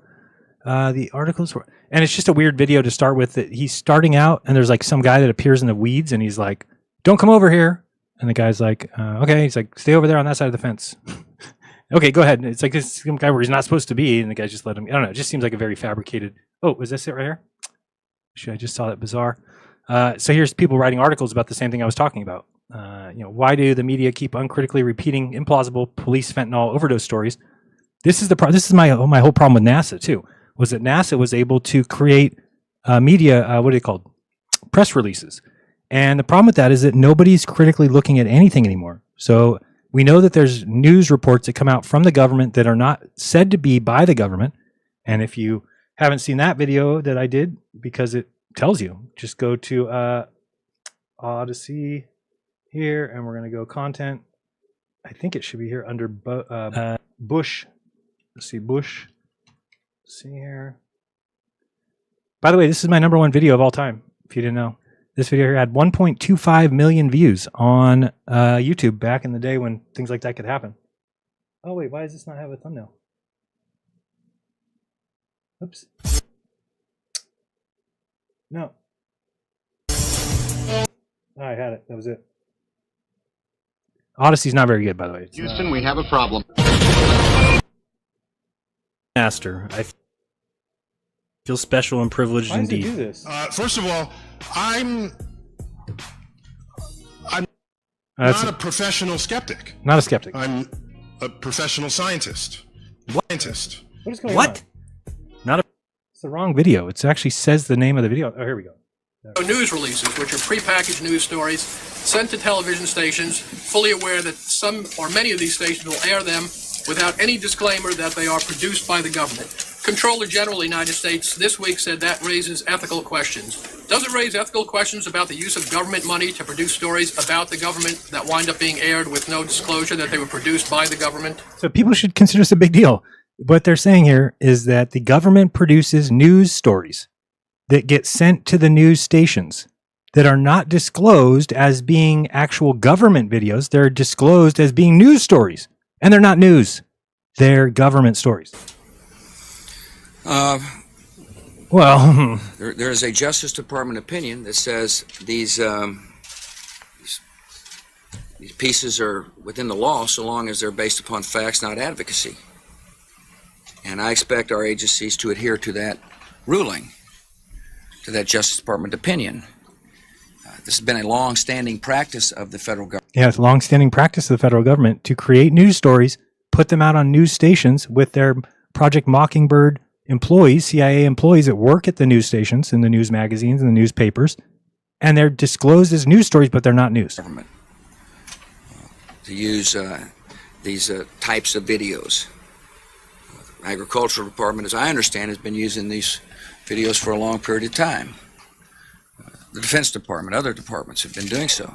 It's important that they be based upon the guidelines set out by the Justice Department. Now, I think it'd be helpful if local stations then disclose to their viewers. Oh, do you? You know, that this was based upon a factual report and they chose to use it. But evidently in some cases that's not the case. So anyway. To guarantee that's happening by including that. That's so hilarious because Bush is like, well, you know, it's on the news stations to say in the report. They could just tell you that it comes from the government. They just don't. And this guy says, well, yeah, you could make sure of that by putting it in the news report. Put in the news report that it's by the government. Why would you give it to the news and not say that and then expect the news to be the one to say that? Language in the prepackaged report. Yeah, I don't, you know. Yeah, well, I don't know you about mean that. a disclosure? I'm George W. Bush, and I. Well, some way to make sure it couldn't air without the disclosure that you believe is so vital. You know, Ken. I mean, there's a Ken, procedure you that know, we're going to follow, and we're just gonna do local this. stations ought to, if there's a deep concern about that, ought to tell their viewers what they're watching. Yes, sir. Sad. Very sad. But again, it just tells you that these guys all work together. So it doesn't surprise me if we have police departments that come out with videos that are not exactly truth. And if you can prove it because it's a physical impossibility, then it becomes even more of a problem when these guys go around lying. We know cops lie. We know they're going to cover for each other. We know that. It's not a question really of whether or not that happens. We have tons of examples of it. Let me see here what gives me. Oh, yeah, this one's back. So I was looking at the wrong thing. So I have a couple more things, and then I'll be looking at the chat, and then we'll head over to the other side. So basically, moral of the story, though, without any doubt, is you can't have these dogs be responsible for making these kind of decisions. You can't do it. You cannot do it. Let me see this part here. I lost my, there it is. So what other do I have in my notes here? I have, we shouldn't be using a drug dog to violate the constitutional rights to be allowed to confront your accuser. I already said that. The extremely high false positive rate that you cited usually comes from a poor user. I know that somebody in the chat said that. It's like a user error, or we need better training. And I agree. I'm not saying the dogs have a poor use or a poor effectiveness. I'm saying that the way they're being used and with their masters or with their owners being the one to dictate when they make a signal is a joke. And we would never allow it. We would never allow. It'd be like having your own machine that the cop comes say, I want to search your car, and go, let's test my magic 8-ball. And if the magic 8-ball says that you can search, then you can't. It's the equivalent of that. It really is. Except for you don't even have any control over the magic 8-ball. It's actually better. I mean, you can't make it change its mind like you can a dog. So the problem is not the dogs. It's the, and we know this from other sniffer applications that they are very great at and have low false positives, such as, cadaver dogs, things like that. So the dogs even used in customs or for bomb detection do a pretty good job. But there's a reason for that. It's because the handlers aren't looking for an excuse to search, right? In customs, they can search without probable cause. So what do they care? So they don't need the dog in order to search you. Okay, but in the police stop, they do. Same thing with bomb detection, right? They want to find the bomb ASAP, not do a bunch of fruitless searches that amount to nothing. Cadaver dogs, same thing. They don't want to be wasting a bunch of time digging holes where they don't need to be. They need the dog to immediately find the person, so there is no false positives. But for drug detection dogs, it's totally different, outside of customs, of course. But that's because they've already been given that permission. But there is a very different approach that's done in police stations, and that's the police officers want to execute the search. And basically, they want to use the dog as the probable cause generator. Well, in many departments, the false positive is a bonus, right? It's as long as the courts let them get away with it, and then the dog gets a treat, everybody wins. So I think you can very much train the dogs to have a low false positive rate. I agree with you. And give some sort of clear, unambiguous alerts that are standardized, but you need the right incentive structure, which we don't have, right? If you required the police to track the false positives, like I said earlier, per dog, and then you set a high threshold and you said, okay, if you're going to be a dog and you're going to work for the police department, you must have a lower than 20% fail rate. And then we keep track of the hits and misses. But right now, they don't even track. There's no such thing as a false positive in these dog stories because the dogs always alert correctly. That's what we're told. That's what we have to believe. It's the same thing as just hearing, oh, the dog has great smell. Yeah, really? How do you know? Where did you get that information from? What scientific test has proven that? Right? So I think that your false positive rates would drop rapidly if you had that in place. But again, there's a bonus, there's a benefit to the dog alerting, and that's why it happens a lot. So like we said, we went over that 94,000 search study that was over the course of a decade, for basically June 2013 through June of 2023. And 2014, the worst year for false reporting, only 21% of the 14,000 searches resulted in illegal drugs. In 2016, the year the drug sniffing dogs saw the most success, they still falsely alerted 68% of the time. Again, we are better off flipping a coin. The 10-year average was a false alert rate of 75%, with 70,000 of the nearly 95,000 searches, resulting in no drugs being found. And this is not the first time a report has demonstrated the apparent lack of efficiency of these dogs. An analysis conducted by the reporters at the Chicago Tribune reported that drug-sniffing dogs, I lost that when I scrolled. There it is. Drug-sniffing dogs false alerted over half the time, with the false alerts more likely if the suspect is Latino. And this is another thing. It also disproportionately subjects races of color, blacks, Latinos, you name it, because we already know that they're heavily profiled. And I don't think any white person would deny that. It's still funny. I mean, I don't even know what the hell they're doing. It's like they, like Chicago, right? Or some of these hoods like Oakland. And then they give these rookie cops like, hey kid, you just passed the academy. Here's a gun. I want you to go into Oakland and tell all those black kids that you run shit now. Okay. That you're in charge. Go ahead. Tell them. See how it goes. Really? Won't they get mad at me? No. They're fuck. They love to bow to authority, especially 23-year-old guys just out of the academy. Go ahead and go into Oakland and tell those guys what's going on. Of course, you don't want to do that. But you can tell they already are profiling these people. And so when they have the dog, it just gives them more of a reason to profile people when they don't need to be doing so. But they do. So I guess a way to look at it, wouldn't you agree that a well-trained dog is basically a simp, right? They want your approval. They literally will do anything that they think you want. So they want to make you happy. They want to make you glad.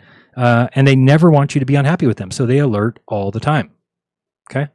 I mean, if the dog could somehow figure out a way to operate autonomously, well, then that'd be a big difference. I bet they'd be really reliable. The problem is we'll never have that, right? Trained dogs instinctively please whoever it is that they see as their handler. So the fucked up thing is that sometimes the trainers don't even know that they're signaling. It is a problem in basically the training of working dogs at all, because a false positive caused by the trainer can lead them to be absolutely certain in a suspect carrying some sort of contraband or whatever. And it actually adds to the suspicions. It's a problem. The dog is not having that capability. Okay, there are canine officers of drug and attack dogs who intentionally signal dogs. That is a case. Okay, or dogs that pack bond with their handlers and then they seek reward over result.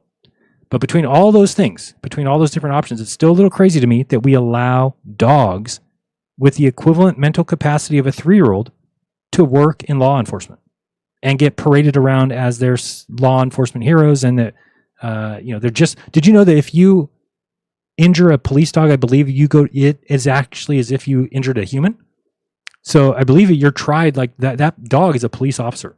So just like you get a bigger crime for attacking a police officer, running from a police officer, same thing is true of the dog. They treat the dog like a person, which is crazy to me. So, like I said, body sniffing dogs, totally different. That's people that are found in collapsed buildings or avalanches or whatever. I think bomb sniffing dogs, from what I've heard, are effective as well. Ones that sniff out people's diseases, or they have some sort of narcolepsy, not a narcolepsy, what's it called? Epilepsy. That is also the case. So, but it's been known for some time that dogs are wrong more often than they're right when you're talking about sniffing drugs on cars. So it should be ended immediately, right? Because the courts are still going to accept the testimony of a goddamn dog, which doesn't make a lot of sense to me. Let me see if I have any more videos here, but I think I covered it pretty extensively. I want to, again, this is my opinion.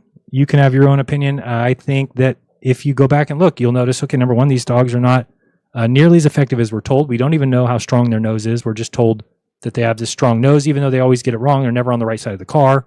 Rarely does a dog alert in a gas tank and then they open the gas tank and there's drugs in there. It's never the way it goes down. So if it were really true, everything that they're saying happens, then we would see that, right? It would be a case where if a dog alerts to a door and the drug isn't on that door, then there is no probable cause. But no, they'll search your whole car because the dog alerted on the door, even if there's no drugs in the door. That's insane. Very much insane. Let me grab this one. Just checking. We did the clever hands. We did, or is it clever Hans? I don't know how you say it.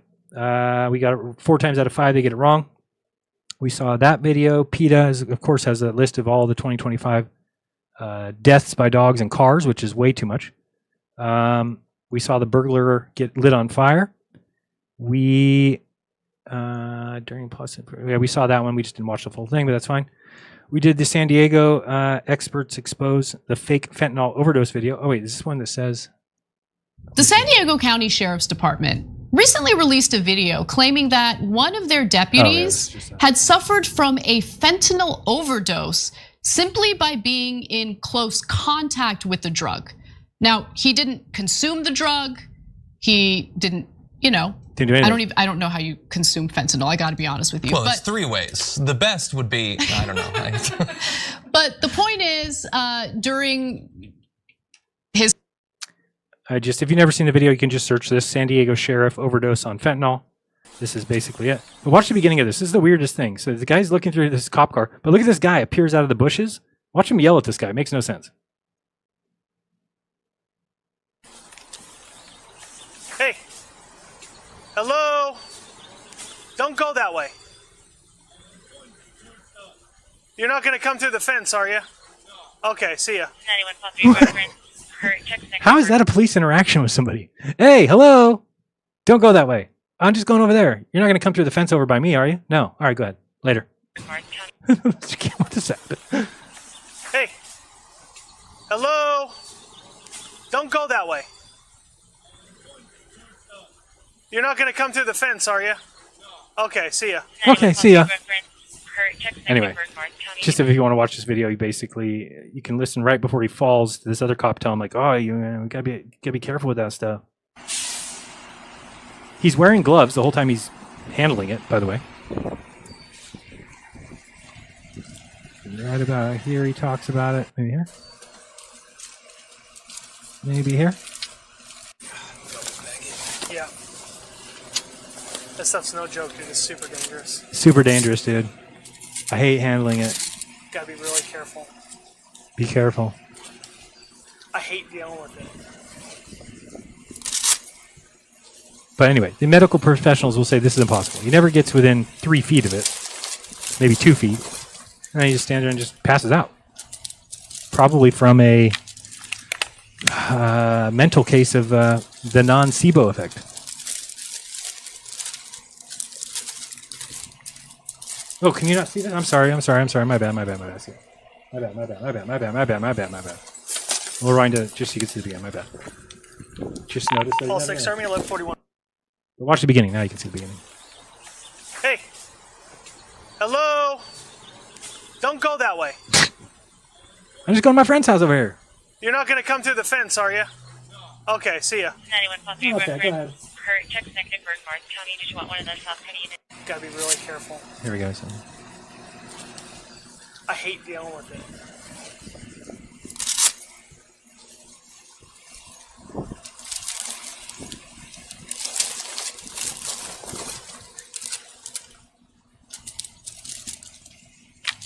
There's a reason why cokeheads take cocaine and wipe it on their gums and not wipe it on their shoulder.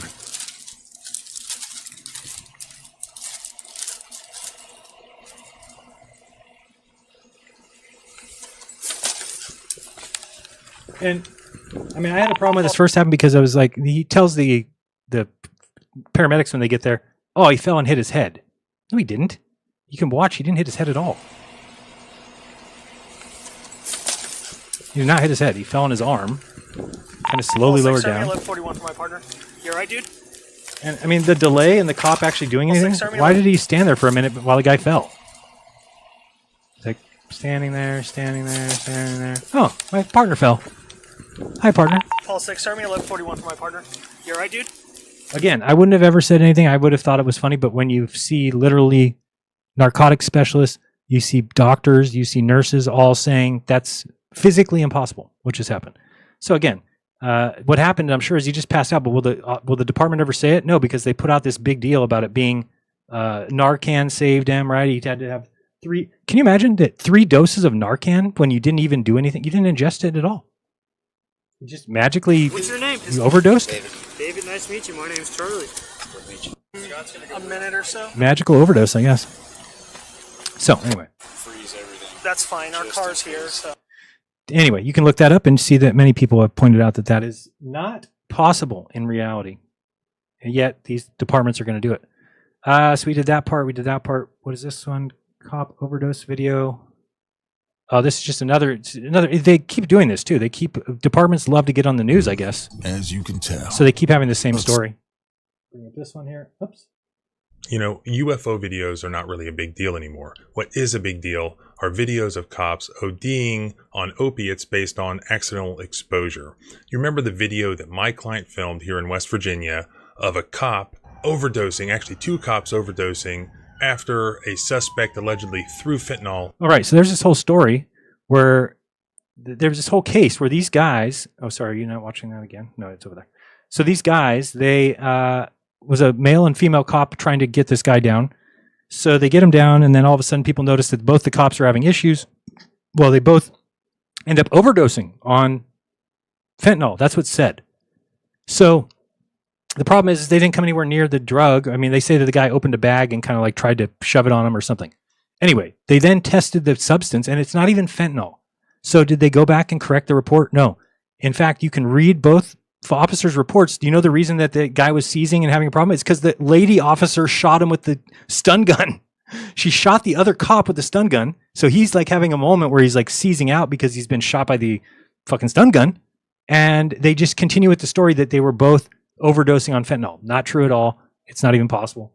And it's just funny. Even in their final report, if you read the final report, there is no record of them even testing or even ever saying fentanyl was present. What really happened is the female cop tased the male cop.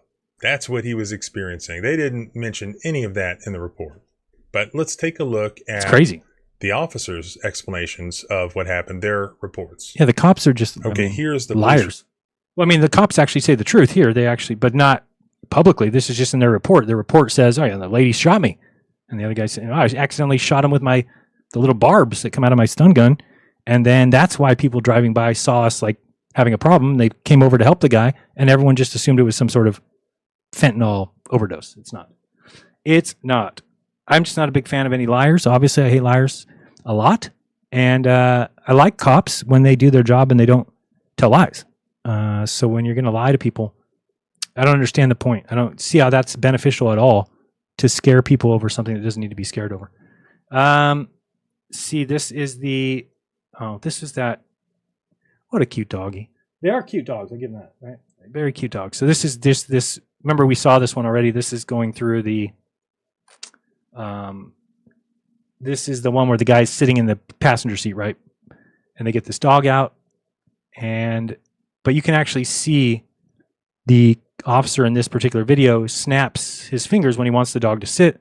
You can tell that the dog just wants its toy, doesn't really care about much else. He actually cares more about the cop car than he does the perpetrator's car. So here's a guy sitting in this. Oh, just a little bit more.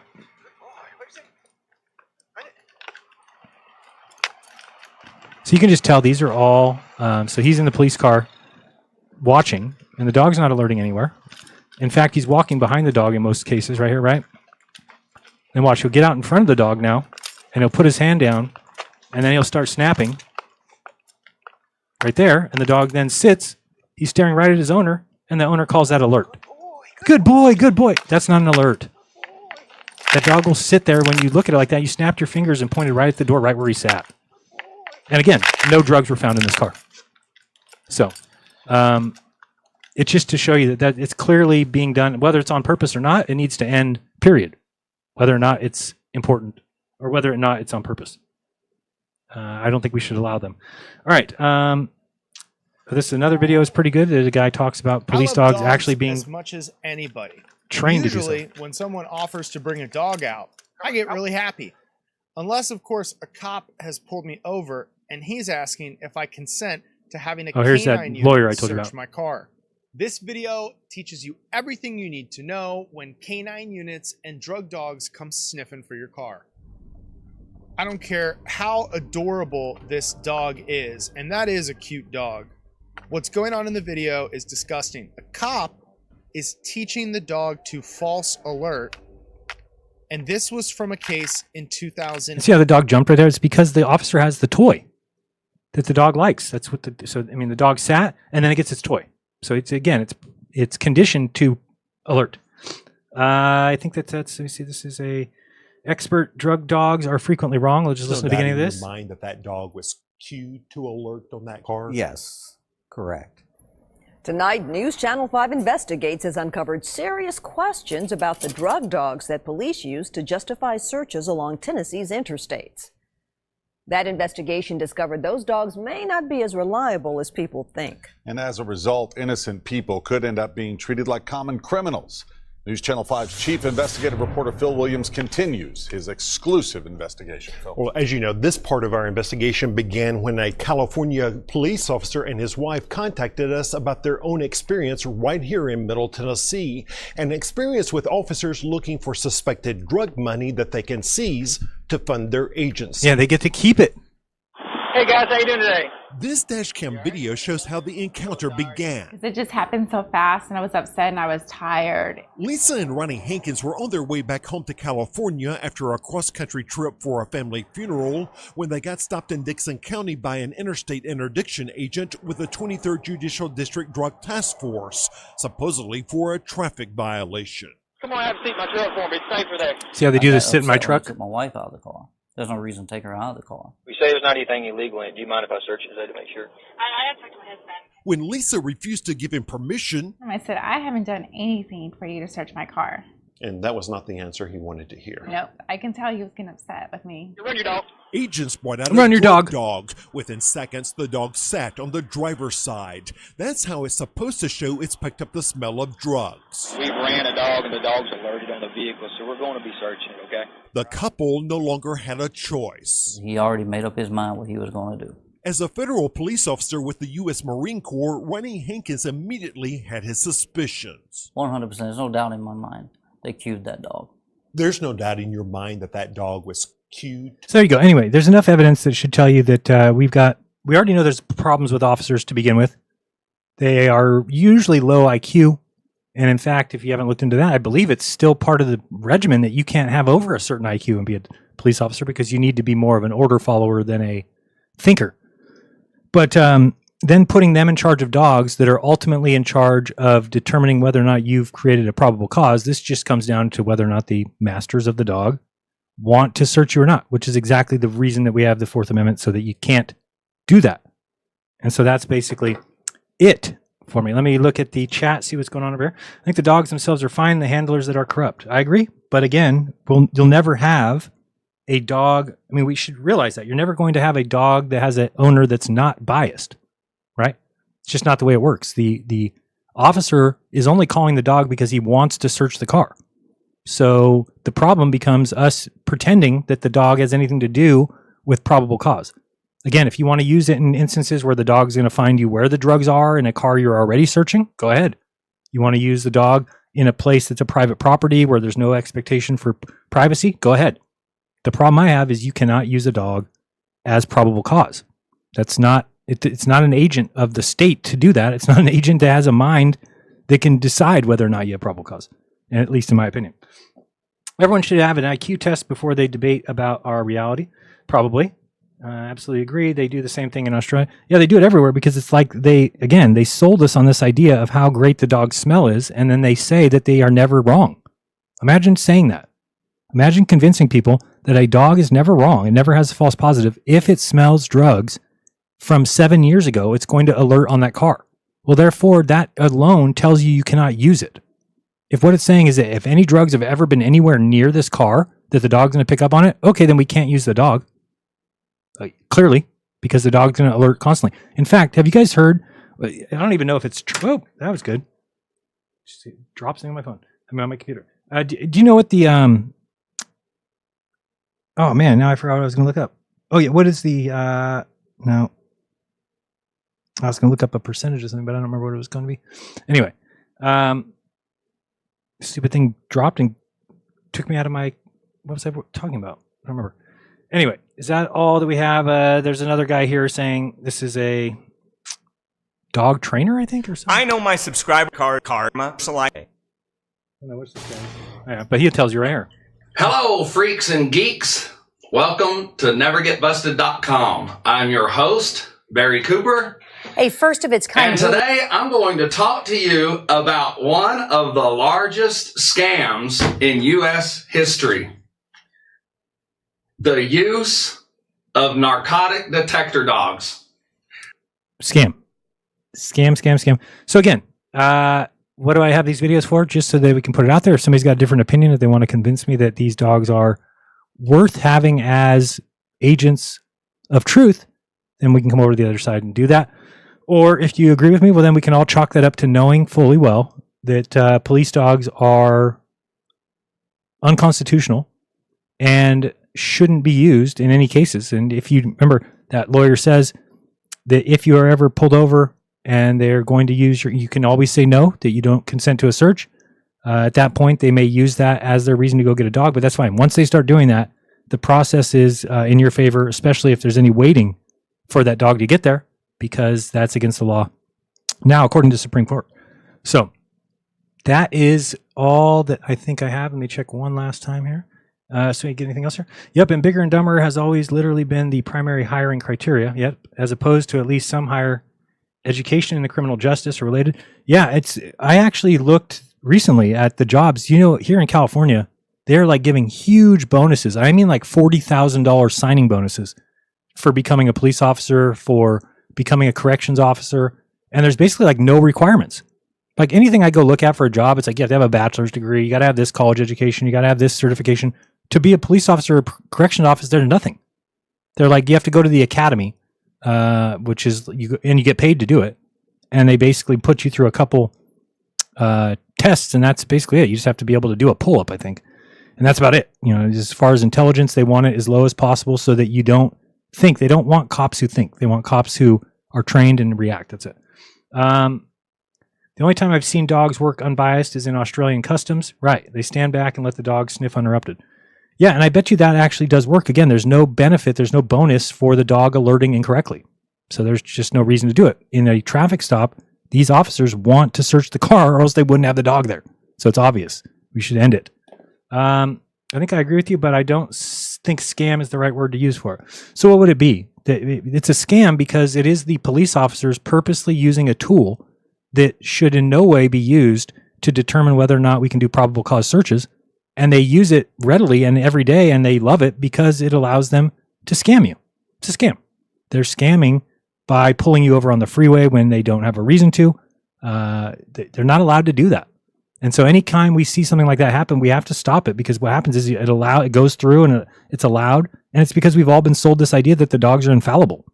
Oh, the dogs never get it wrong. They smelled drugs for 7 years ago. Oh, that's real provable. That's scientific, I'm sure. Airport dogs in America only sniff for guns, explosives. I believe that is true. And in fact, I even think that the TSA agents really only are looking for that, because my sister has a friend that works at the San Jose airport, and she was even like telling me that, no, he says that, roll a couple joints and put them in your socks and put them in your carry-on bag. You'll never have a problem. Now, again, don't take that from me, just what I was told. But yeah, they're not, again, if the dog, maybe that's fact that the dogs do smell as good as they tell us, and that it would be impossible to teach a dog to smell for drugs and then put them in an airport. Just think of how many smells there would be. They're basically saying if somebody got into your car with methamphetamines in their pocket and sat on the seat, that then the seat is tainted for years, that the dog can still smell it.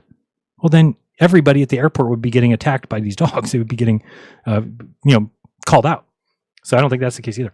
All right, let's go over to the other side. It's a flim flam as in the entire drug war. Yes, drug war is just as bad. They brought it in, and obviously it doesn't help when you do what you're doing. Making things illegal makes it, more expensive, causes the underground drug trade. I think if you made certain drugs legal, I think that their use would go down, to be honest with you. But again, that's a tough one to talk about. People don't like that. I had a J in my sock once, stopped by a dog at the airport, and it did nothing. Oh, right. You mean you're not? Yeah, you walked by the dog. Got you. He drinks Epsom. I do not drink Epsom salt. What? So there is something wrong with him for sure. Who, me? I do not drink Epsom salt. I don't know who said that. That is not true. That is false. Don't say I do that. Somebody said here, I stood next to a police dog at a train station and I had an ounce of weed in my pocket and it done nothing. Yeah, I don't think that they're really what they're, again, think of how difficult that would be. If they can smell as good as they say too, then wouldn't that be wafting everywhere from everyone? I mean, it's just that's what I was going to say. Now I remember, thank God. I was going to say they've done a test before of how much cocaine residue is on every dollar bill. Right? So if that's true, then it means if there's any money in any car, that it would always get alerted. How much cocaine is on U.S. money? I want to say it's like 80% of bills have been confirmed. How much cocaine is on? Let's listen to this quickly. Let's find out. That's loud. We've got our mind on our money and chemistry on our mind. That's right, folks. This week on Reactions, we're talking cash. Believe it or not, there's stacks of chemistry-rich facts about money, so we compiled a list of our 4 favorite facts about the almighty dollar. The Federal Bureau of Printing and Engraving used washing machines for quality control. The Bureau produced about 26 million in your pocket. Chances are you're also carrying cocaine. That's right, people, but don't worry, this doesn't mean you're a criminal. In 2009, a team of chemists led by researcher Yungang Zhao at UMass Dartmouth discovered that roughly 90% of paper money in the US has cocaine residue on it, and that 95% of the bills in Washington, D.C. carry cocaine. Okay, so I mean, that right there debunks the entire dog idea. If the dog can smell a million times better than us, and it can smell any cocaine residue that's on anything, then everybody in a car has cash on them, and then everybody has cocaine on them. So maybe this is the reason why the dogs never don't alert, is because they're always smelling cocaine in your car. Then they're not to be used for probable cause. And how do we know that? Well, if they're wrong 80% of the time, hello, it's over. We shouldn't use it. So let's stop it. And let's get our Fourth Amendment right and back. And if you see any injustice done by this, speak out about it, because it's something that shouldn't be accepted. And really, if people knew the truth about this, they wouldn't accept it, right? If they knew all these things I just said, you wouldn't stand for the fact that that's how we are subjecting citizens that are innocent to illegal search and seizures. There's a Fourth Amendment for a reason.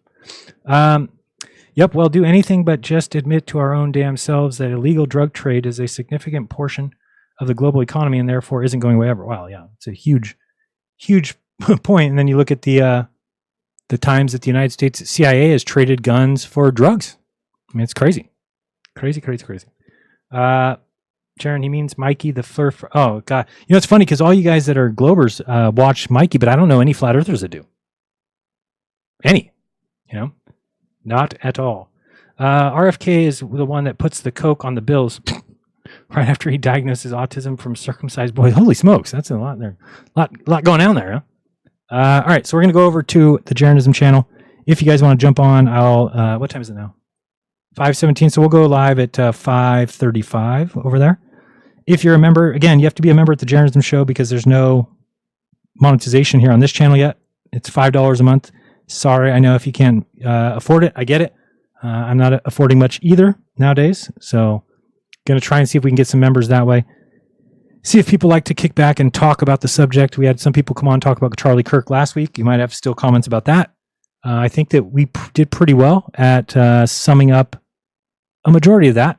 And I think that, you know, what's funny is that everyone talking about this 30-06 bullet, saying it's impossible that it stayed inside of his body. Do you know what Martin Luther King got shot with? Martin Luther King got shot with a 30-06. Where did the bullet go? It stayed in his body. So they act like it's impossible. It's never happened before. It would be, 30-06 can't possibly do that. But you don't know anything about the bullet yet. You don't know if it was the type, like a hollow point or something that's supposed to basically crumble on impact. So all these people making these claims before we've gotten that information is kind of outlandish. And maybe we can learn something from this. And I think what you need to learn is next time there's a tragedy, and there will be one soon. Next time there is one, stay away from... Oh, let me just show you something real quick. I just want to show you. Because this is what's happening now. I told you guys that people were going to start taking advantage of this Charlie Kirk situation because scammers are everywhere. They do. It's what they do. Okay? So I want to show you why everybody's making these guys... They're paying these guys off. Okay?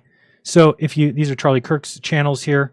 All of Charlie Kirk's channel. Fox News, Bloomberg, K-Fox. If you start finding the ones by these weird stations called... I'm trying to think of the name. Like the National Desk is one. Okay, so this is... What is the National Desk? Trump to award Charlie Kirk Medal of Freedom on what would have been his 32nd birthday. But you'll see all these weird... They're fake. They're fake stations. Let me find one here. They were all showing up in my feed yesterday. Defensive Freedom Institute. I don't know what that is. But there's these channels. I'm not seeing any of them now. Let me keep going. Usually if I click on one of these, it's usually in the sidebar here. I want to bring in Jack Posobiec. Speaking. Okay, so let's see over here. There's all these ones that are like, oh, we finally got him. He's definitely, been arrested now, but it's all fake. And I just get mad because of the people that follow these things and actually give them views. But now I'm not. That's good sports. Now they're usually called like I'm trying to think of the name of them. They're usually called like Top News or something like that. But I don't really see any now. Maybe they got eliminated. Jay Diggs. These are all regular people. Sky, Inspector Ray. Yeah, I don't see any now. But there are all these ones, and you'll see they're like big thumbnails that say, I can't believe he said this. Now we know the killer or something. Yeah, it's all these kind of clickbait. And it's just so sad because I can see it right away. I'm like, oh boy, this is another clickbait. But then you look at the views and it's like 36,000 views, 36,000 watching live. Here's one right here. Oh, wait, that's somebody else. I know him. Valhalla, everybody know that guy? See if there's any more here about. Yep, I don't see any here. I wonder what those channel names were. I saw all of them yesterday. So, an Evaluatainment, that guy's legit, I think, right? Oh, I like this one, Crime Explorer. Anytime you hear an AI voice, by the way, new footage of Charlie Kirk's security moments before his shooting has just surfaced, and it's raising serious questions about what. So he's like, new footage of Charlie Kirk's security before the shooting changes everything. By the Crime Explorer, it's got 333,000 views. It is a lie. So if you don't know, remember I told you last week, for every 1 million views on YouTube, if it's completely your content, it's $4,000. Okay, so somebody like this who's already hit 333,000 views has made $1,300. So why would they not keep doing this?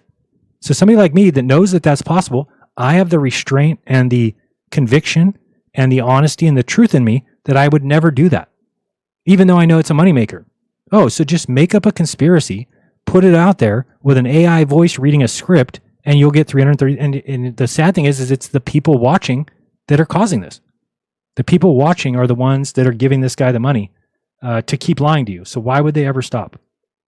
See what I'm saying? There's no reason to stop if you're these guys. It just doesn't make sense to them. And again, what is the point? Why would you stop doing something that's making you money just because you happen to be fudging the truth a little, which is what they're doing? I'm just seeing if there's any other ones like that so you can tell those channel names. This one is called My Blue Heaven. No. Nope. I just see a bunch of, I don't know why Charlie Kirk's channel now is showing up everywhere. Did anybody see that? And same thing with like, man, I used to like Candace Owens. Now I can't. I mean, she's doing fine, but I mean, some of the things, it's just like that guy, what's his name? Stu Peters, who, has just moved on from the fact that he accused somebody of killing him. Oh, it's the guy in the front row for sure. He's got the little, the finger gun. Yeah, does he? Don't really know. This is from Mint. What channel is Mint? You ever heard of Mint? Imagine you want every. I'm just checking this one real quick. Military class that is technically calling shots. Yeah, it's so sad to me to see the people taking advantage of that. They're just running live streams of his speaking, which again is nothing. They're just doing it right now for the reason of, making money. That's what everybody's doing. So the only way that we can stop that is the people that watch can't watch when we know that's the case. So I saw people saying like, FBI releases second. Oh yeah, that's what it was. It was like FBI catches second arrest or something. I saw them all yesterday. I wonder if they've been taken down. I did report a couple of them because this is just a scam. Let me see. FBI second arrest. Hold on, let's see if I can see these videos or they got moved. FBI second arrest. Kirk. And see if there's any. FBI. So now these are the older ones. Oh, wait, let me go to search filters and go upload date. Okay, so now we've got a whole bunch of these. What? I put upload date and it says 2 weeks ago, 13 weeks ago. 13 days ago, 2 weeks ago. So yeah, that Law and Crime Network is a bad one. It looks like they've got a bunch of different things that they are promoting. This one, FBI ramps up investigation. Huh. Hopefully they removed them. I don't see a lot of them that I saw before. They all had weird names like that, like Max Researching or Max Reporting. But now I just see only thing CBS, Law and Crime Network. That one sounds wrong. Yeah, so this one here, again, is this the same person? We have major updates in the Charlie Kirk shooting. Now investigators are saying that DNA evidence directly links the suspect, 22-year-old Tyler Robinson. So that might be a real, is that real station? I mean, a real channel? Law and Crime Network?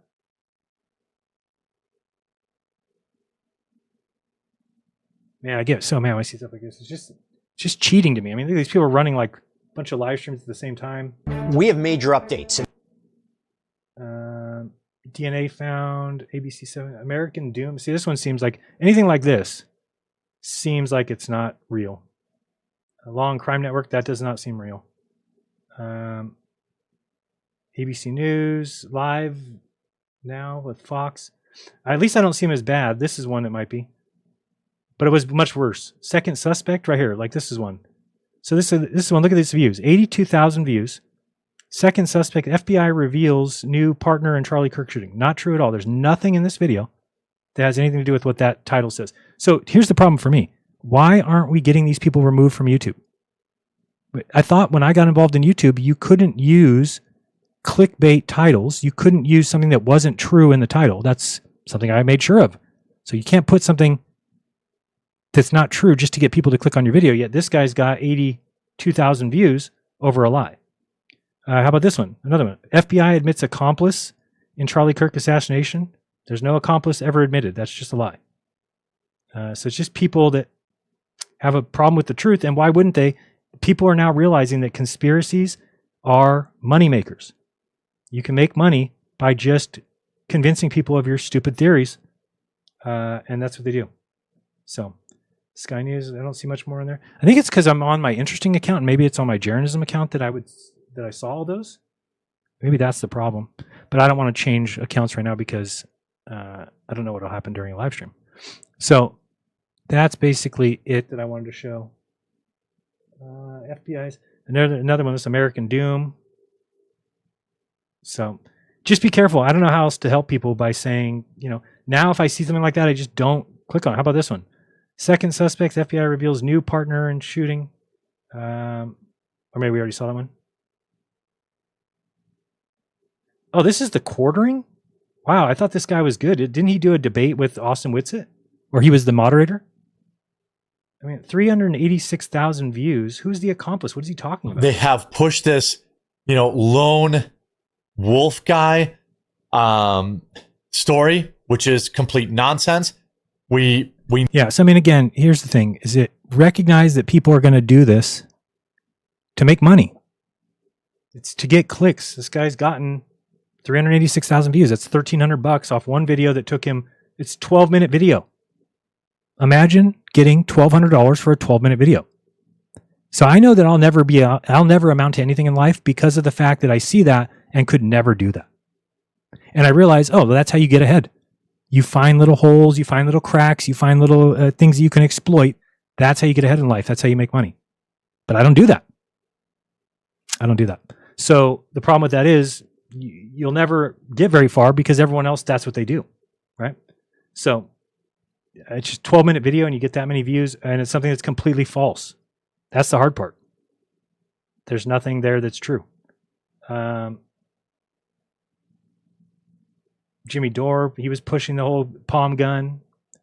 Again, it's just sad because, and I've said this before, if you saw the Charlie Kirk thing happen and you said, oh, I want to get this right, so I'm going to sit back and I'm going to wait for all the evidence to come in, you have just destroyed any chance you have of making any money or anything at all or having anybody watch your stuff because people want it now.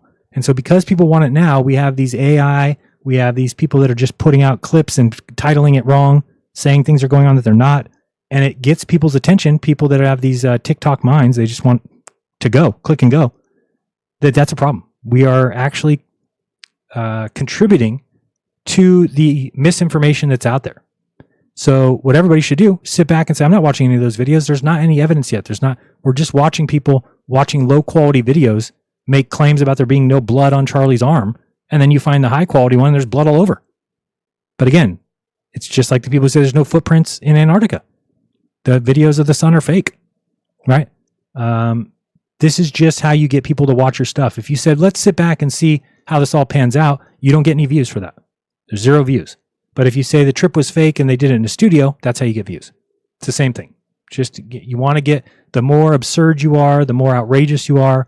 Jaron and Austin faked the whole thing. Jaron's been in a sleeper cell for 10 years, whatever, as long as it gets eyes on your videos, which is sad. And I don't think I can change that. In fact, it'll be my reason for eventually leaving YouTube, I'm sure, because I just can't watch that when you know that these people are lying and you know the reason why, and then you read the comments, you're like, holy shit, this isn't just me saying this. This is, you read the comments, some people will be like, this is a lie. Why are you making this video? Turn it off. I'm going to try and switch accounts real quick, just see what happens if I do this. Don't go down. My stream should stay up. Okay, I think it's up. Let me just see if I go to my history, if I got any of those videos I was talking about. Or maybe they got taken down.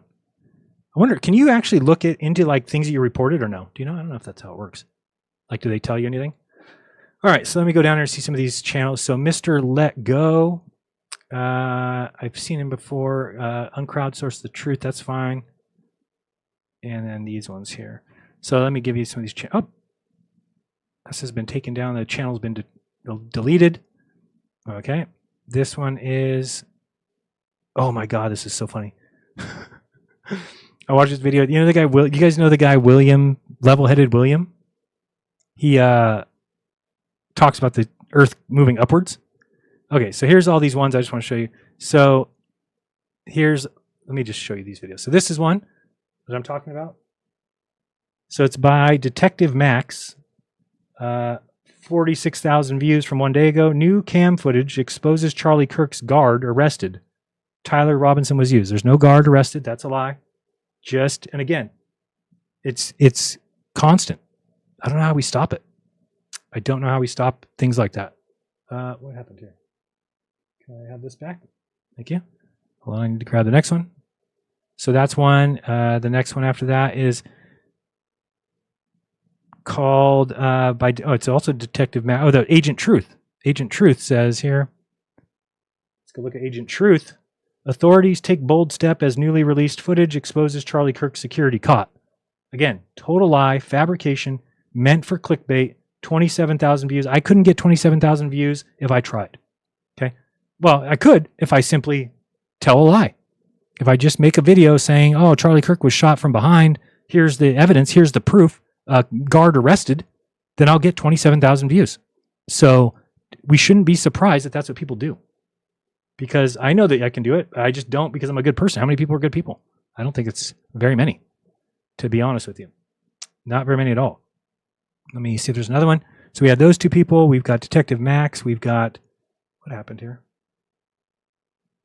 Hold on, I lost my video I just had up there. Oh. This is it. Sorry, move this one over here. Maximize that now. Okay, so this one is the Agent Truth one. Can we go back? Okay, so there's Agent Truth. There's True Crime Docs. Breaking. Prosecutors reveal shocking second arrest in Charlie Kirk case. Tyler Robinson wasn't alone. Again, tons of views. And wrong. False. Fake. Hoax. Lie. Untruth. Frame by frame, the alleged hidden handover between Charlie Kirk's bodyguards.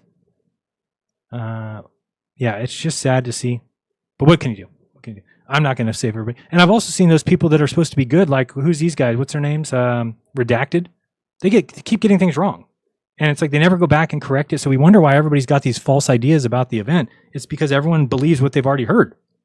Oh, I got to show you this lady. She, I watched this. This is great. So this lady is she's a energy reader. Okay. So she's going to assess Erica Kirk for us. Watch this. For yourself. Please. What rings true? Okay, tell me what rings Remember true. to give the video a thumbs up. I would give you a thumbs up if you do a good If it job. was helpful. Okay. And if you would like to see more videos I from never our want to channel, see you ever consider again. subscribing I never so want to that see you don't ever miss again. the next You one. fucking suck balls, chick. You are. I don't want to see you ever Let's see again. what we've got here. Let's see here. Watch her. Watch her. She's about to assess this girl. We're going to play 17,000 views for this. and see what comes through. Let's see what comes through as she plays Erica Kirk. She's going to listen? All right, cool. Watch this chick.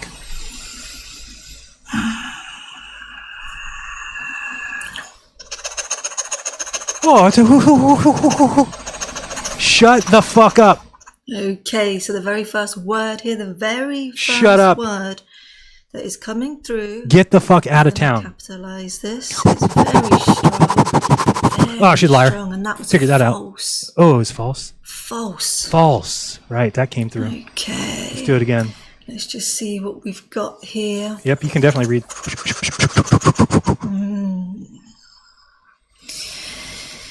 There's a lot of energy here. Wow. There's a lot of energy. It's What very the fuck? unsettled. Very unsettled. Unsettled and false so This far. is connected to Right, the nerves. Yes. nerves, Mm. nervousness. You got it right on. You're right on. Man, this girl's good. And then, will I get it right? So there's fear. What? There's fear coming through. I mean, just come on. I mean, these people are Will I sickos. get this right? Will I get this right? Will I get this right? You know, there's something up with the energy center of the throat. Oh, the throat. What the hell? And it's an uncertainty, you see? Oh, it's the uncertainty in the uncertainty. Oh. It's almost as if Shut the hell up. There's a masking taking place. She's Matrietra or something with Tiffany Lynn, channeled by. Oh, she channels aliens? I had no idea. Wow. Again, it's just the whole world is just scam after lie. I can't even go through Facebook anymore or go through Instagram without it just being one selling lie after another. Get this purple toothpaste that'll make your teeth white. I'm not fucking stupid, okay? Sorry. Some people might be, not me. Sorry, you're purple. You don't spit out all the blackness on your teeth because you brushed with purple toothpaste. Not stupid. Not stupid. All right, anyway. Having too much fun over here. Having too much fun with my backlog of videos. Let me just see if there's anything else. Last thing. I just say I don't like seeing those videos. That's all. Detective Max, I mentioned that one. We've got, that's basically, oh, so this guy, maybe I'll just play a little bit of this on the way out. It's funny. So there's this guy, he actually sounds ridiculous. I mean, flat earthers are bad enough. I want you to hear some of the things this guy says that make zero sense. Let me see if I actually find this video. Level-headed William. So there's this conversation going on right now in the flat earth, if you don't know about it. It is basically that there's the people who believe in the upward moving earth and then the people who don't, right? And, oh man, I don't know if I'll be able to find him. Let me see if I can just find it like this. Otherwise, we can watch a video that somebody else did about it, but no, I don't like that. What was he wearing? So he's at the University of California. He goes to colleges and tries to convince people that gravity doesn't exist or that we're moving upwards. Hold on, I want to see what shirt he's wearing here so I know. So he is in duplicate. You just have to see this guy because he is really he says some of the dumber things I've ever heard, which is saying a lot. I've been a flat earther. Hello. For a long time. So I've heard a lot of dumb things, but this guy takes the cake for sure. I just need to see what he's wearing here in this one. And do I see the date of the video here? That'll help me if I can. I don't think I can. So, he's wearing okay. I see what he's wearing there. Let me just see if we can find it. It would be right here. Nope, not that shirt. It would be one more day. I know it was in the last 3 days. Go to live in this one. I mean, they can't get it to a helium balloon. I don't know how many times I have to explain this to them. Oh, there it is. I did find it. Let me find it. How dumb this sounds. Watch it. Super censored, by the way, on YouTube. He's super censored on YouTube. So this is what the setup looks like. Let me just show you guys. If you haven't seen this guy, you're in for a treat. There, we're all set up. That's the table. Right next to the tree. So yeah. We'll see how it goes. Okay, watch the things this guy says. Not as packed as other times that I've been here, but good enough.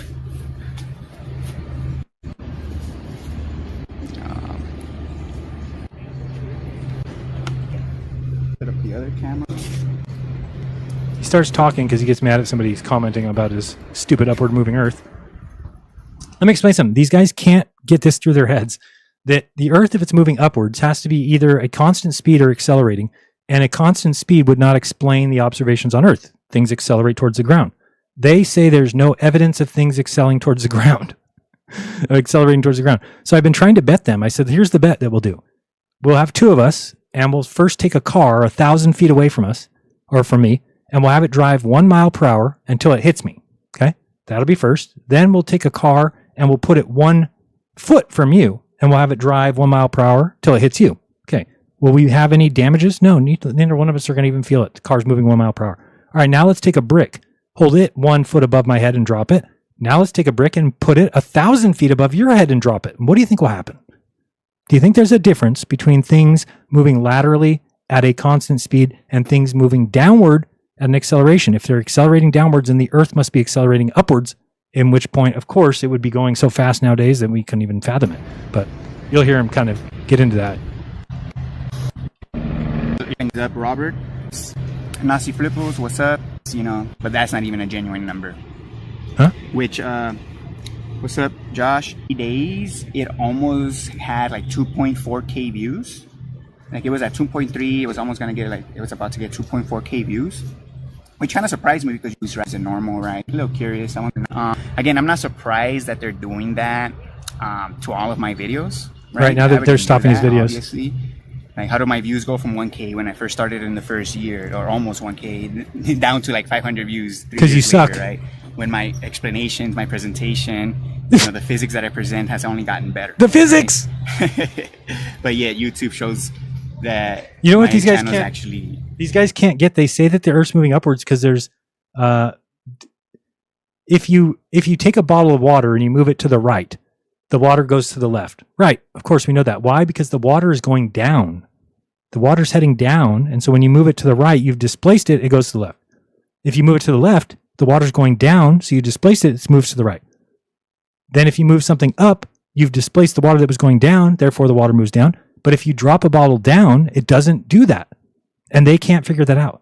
They're like, oh, well, it doesn't displace, therefore, well, yeah, it doesn't displace because it was already going down. Drop a bottle of water, the water's already, when it's sitting on the table, it's going down. It's already going down. I guess dying, right? I don't know what term people would say. But yeah, they're trying to just give the impression to like new viewers that this subject's not that important. Yeah, it really is not. And anyone talking about it, you know, nobody cares. No, they right? don't. They don't have that many views. They don't have that many followers. That many. If you watch this, he starts talking about the way the Earth moves through space, and he's just describing the heliocentric model. But they won't admit that it could be a ball and it could be heliocentric. They're like, no, it's flat. It's moving through space in this fixed orbit, and it doesn't actually have any curve or acceleration because it's in a fixed. It's like that's what they already believe. That's what the globe believes. So again, it influences the comments will get me a lot. Like in the first few months when I looked into this, you know, I would see like in the comments section a lot of hate. When in my head it's like, holy shit, but this makes sense. No, it doesn't. When I first seen the first Flat Earth video, I was like, this makes sense. Shit, right? The comments did influence me. It made me, obviously, right? But I'm, you know, comments in specific. Trying to find him specifically where he starts talking about a lot of views and a lot of attention to like mainstream pseudoscience, but then real science, natural science, or people that represent real physics, like myself and Dell, they get pushed to the side. Yeah, because it doesn't make any sense. So again, it's all about numbers. Not all about numbers, but numbers are definitely used to influence people. Oh, numbers. Views, number of views, number of likes, and you know, types of comments and stuff like that. Yeah. Because obviously I just heard, but that over 50% of the activity on the internet is bots. Okay. Comments people have in their videos, express themselves, you know, in a way like, you know, they're kind of showing everyone that they're buying their subs, right? Because their views don't match the sub count. You know, there's some. I used to think that's ridiculous to think about because now I have 160,000 subs, but I get 1,000 views if I'm lucky on my jeranism channel. Well, that's because of activities that I've done. It's because I've pissed off my former audience. So there's lots of reasons why somebody who would have a high sub count, which means nothing, would have low views. Channels that have over 100,000 subscribers, but yet my videos still get more views than them. Like, what the fuck? That happens. That doesn't even make any sense, especially since my channel is censored already. Oh, your channel's censored, but the other channel can't be censored. It's not because they're censored and getting less views. I get it. Oh, and then you look at the content of these channels, and it's just a lot of bullshit. A lot of nothing to do with physics. First of all, most flat Earth channels, again, it's just focused on drama and visual observations to prove their point to Hmm. try to prove the flat Earth. But we all know that visual observations alone don't prove anything. Oh. That's where physics comes in, right? Oh, okay. So again, a lot of these channels are just bullshit, and they're just there to distract. Yeah. They're confused themselves, or Right. or they're at it, you know, one or Yeah. the other. But yeah, Yeah. enough of that.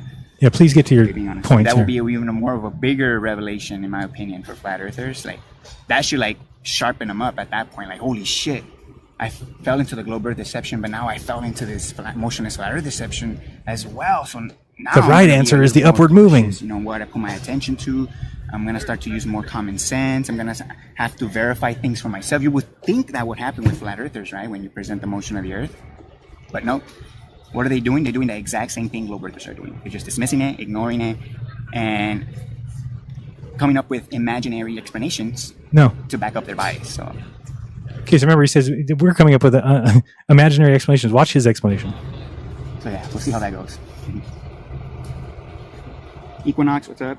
This whole accelerating versus constant. Here we go. speed, This is the right? greatest part. The motion of the earth. And here's my thing. Here's Okay, here's his thing. He's going to tell us whether it's accelerating or not. I feel like focusing on the physics of the upwards motion of the earth is what's important and what we should Right. all be focusing on, right? Okay. Because if we start focusing in the details of the motion of the earth instead of the physics of the motion of the earth to debunk the globe, we're now creating division. Wait, what was that? How is that? It's because, What was that? Right? Because if we start focusing in the details of the motion of the earth instead of the physics of the motion of the earth to debunk the globe, Pretty sure the same thing. we're now creating division. How is that? It's because, so it's no different than, for example, we have physics that prove the earth is level, right? You guys want to get a shot? No. I guess not. They were just looking. All right. So again, just like with the This is good. Watch the, this. Earth being level, right? Physics shows that it's level. Oh, right? physics does. Physics of water, the fact that we use Euclidean plane principles, you know, when navigation and construction, right? The fact that plumb lines are always parallel to each other. Again, all of these You've never tested that. You've never shown that. things show that the Earth is a level plane physically. The proof that the Earth is a level plane physically, right? The Earth is level where you're standing. Yes. But now we have, in my opinion, controlled opposition. Oh. Again, bullshitters, whatever you want to call them, doesn't matter. Focusing on maps now. Oh. To try and prove the Earth is level. Instead of focusing on the physics that proves the Earth is level. Right. Don't prove to. Yeah. Maps are what's important. Now they're pushing a model about the Earth and the layout of the Earth and what it looks like and all that. So now you're now opening the door to not only being attacked, because obviously pushing a model, at the end of the day, nobody knows. Oh, so if you push a model, you're opening to being attacked. Are you going to now push the model that the Earth is moving upwards? I hope not. Dimensions of the Earth. So pushing a model, you're opening the door to being attacked. Right. Don't push a model. debunked, right? And you're creating division. Yeah, of course. As well. Because now you're focusing on something that has nothing to do with the shape of the Earth. In other words, that or Huh? it doesn't prove the shape of the Earth physically whatsoever. Oh. But now you're focusing on the details of the levelness of the Earth. You're trying to push a map now. What? So, and now again, you're creating division now. Yeah. Between people that are remaining objective and people that are pushing a model. Right? Oh, okay. Because models can easily be debunked. Right now, with the motion of the Earth, I see the exact same thing. Instead of focusing on the motion, the upwards motion of the Earth, which is what physics shows, right? Huh? Buoyancy shows us that. Instead of just focusing on that, they want us to focus on the details of the motion of the Earth.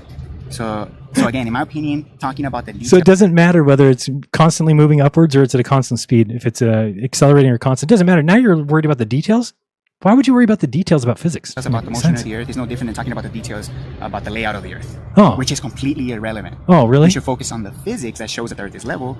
Fuck what it looks like, you know, right now, what it looks like and what the dimensions are. Nobody knows that. Oh, nobody trying knows? to focus on that and making that relevant is a complete waste of time. And again, you're only creating division. Yeah. So now with the motion of the Earth, it's the exact same thing. Focusing on the details of the speed, for example. Oh, how fast is it going? Or what kind of motion does it have? All Right. of that is Because it makes it impossible. irrelevant to the fact that it is moving up relative to us within the referencing. That's what physics shows. No, it does not. That's what we should be focusing on. The fact that the Earth is moving up relative to us, and that's what gives Yeah, us. and you can say that if you want. Einstein said it, but it's just an equivalence principle. You're talking about something to make it actually physical reality. Now you do have to explain: how is it moving upwards at a constant speed when we have downward acceleration? Buoyancy. Now, again, people that are trying to make what that motion, what is that motion exactly? You know, the people that are trying to make that relevant, in my opinion, are creating division. Oh. So they're trying to create this dichotomy between accelerating speed versus constant speed. Right. It's a false dichotomy, guys. Whether it's accelerating or whether it's constant speed, false dichotomy. Because there's always that third option, which is crickets. I have no idea, but There's got to be a third. Completely irrelevant. It's like someone pushing a Pac-Man model versus an ice wall model. What? Now you're creating division within flat Earth when you're pushing two different models. Oh, right? so I don't push. just believe in the upward moving Earth. Don't care about the details of like how it's moving or how it's causing what we see. Any model. Again, I don't know the motion of the Earth. All I know that it's moving up relative to us. That's all. Wait, you don't know the motion of the Earth? All you know is it's moving up? That is the motion. So I don't push any model You do. You just pushed the model. You just said you know that the Earth is moving up. of the motion of the Earth as fact. Let me just say that. That's what you just did. You know, I have my opinions. I have my reasons to why I tend You to said if anybody says different than that, they're pushing division. But you have the towards truth. again, a constant change in direction, again, based on the tides. But at the end of the day, What? nobody can prove exactly what that motion is. That's the point. It's the people that are pushing their model as truth that are creating the division. Right. Not only that, they're pushing a model that can easily be debunked. in my Right. See what's happening now? So what FTE did, the final experiment did, is it did expose the AE map as a falsity. So now these guys have to run around and say, dude, we don't talk about maps because it can be easily debunked now. Right. Your map's been debunked. Here's what you need to realize, William.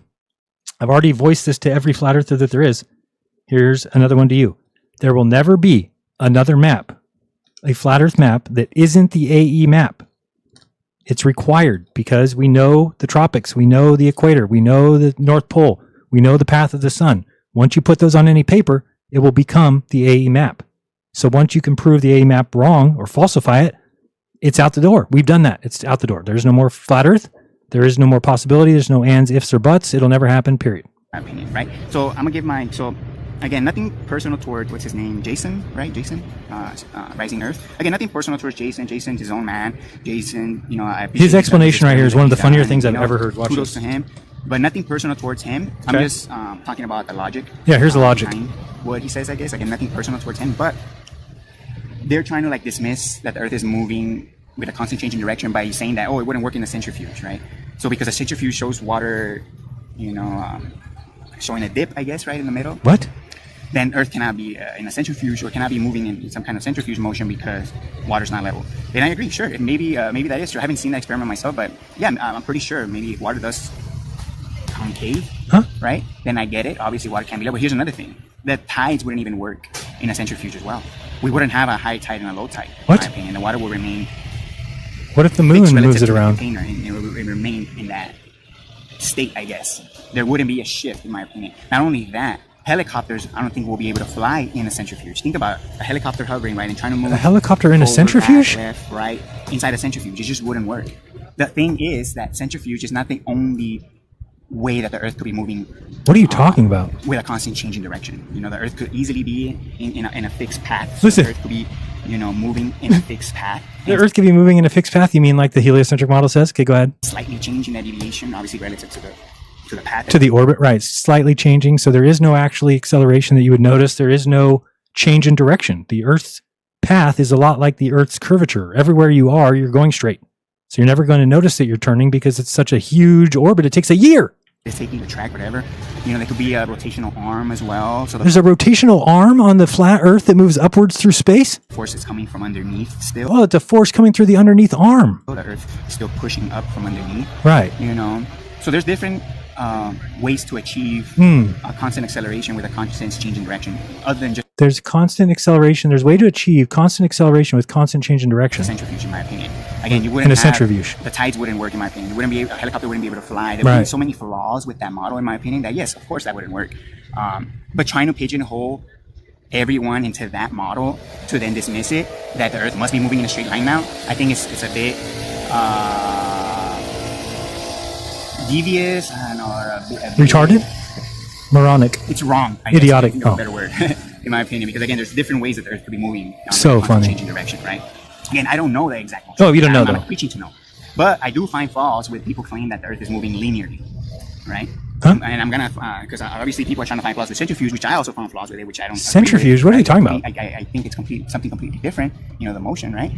But I'm gonna give you my 2 cents to why I think the Earth moving linearly, well, it has flaws. Oh, okay. In my opinion. For one, Yeah. is you wouldn't have a high tide and a low tide, right? Because obviously we know that water's level perpendicular to the motion vector. As someone that accepts the upwards push of the Earth will have to accept that water. Yeah, so the whole system is moving upward. Why would that stop tides? Water's level perpendicular to the upwards force. right? So if we're seeing a deviation in that, then in my opinion, obviously that shows that there's a deviation in the vector, right? But if you believe that the Earth is accelerating, increasing its speed linearly, in other words, Nobody does. acceleration linearly, then, in my opinion, Well, you is he wouldn't have a high saying? tide and a low tide because Is he saying like the Earth is constantly accelerating because it's going in orbit? It's like they take it there wrong. wouldn't be a change in the vector. The vector will always be a completely straight line. So now you will have to assume that the oceans are being affected by some other kind of force other than Yeah, it's called gravity. motion of matter, which in this It's called the moon. case will be the It's called the sun. Earth. The motion of the Earth, in my opinion, is what causes Now this guy believes in the motion of the Earth. What happened? What happened to flat Earth? the change in direction, which gives us the high tide and the low tide. I mean, I got into flat Earth because I said they say we're moving, they say we're spinning. I don't feel that. I think it's more likely that we're not doing those things.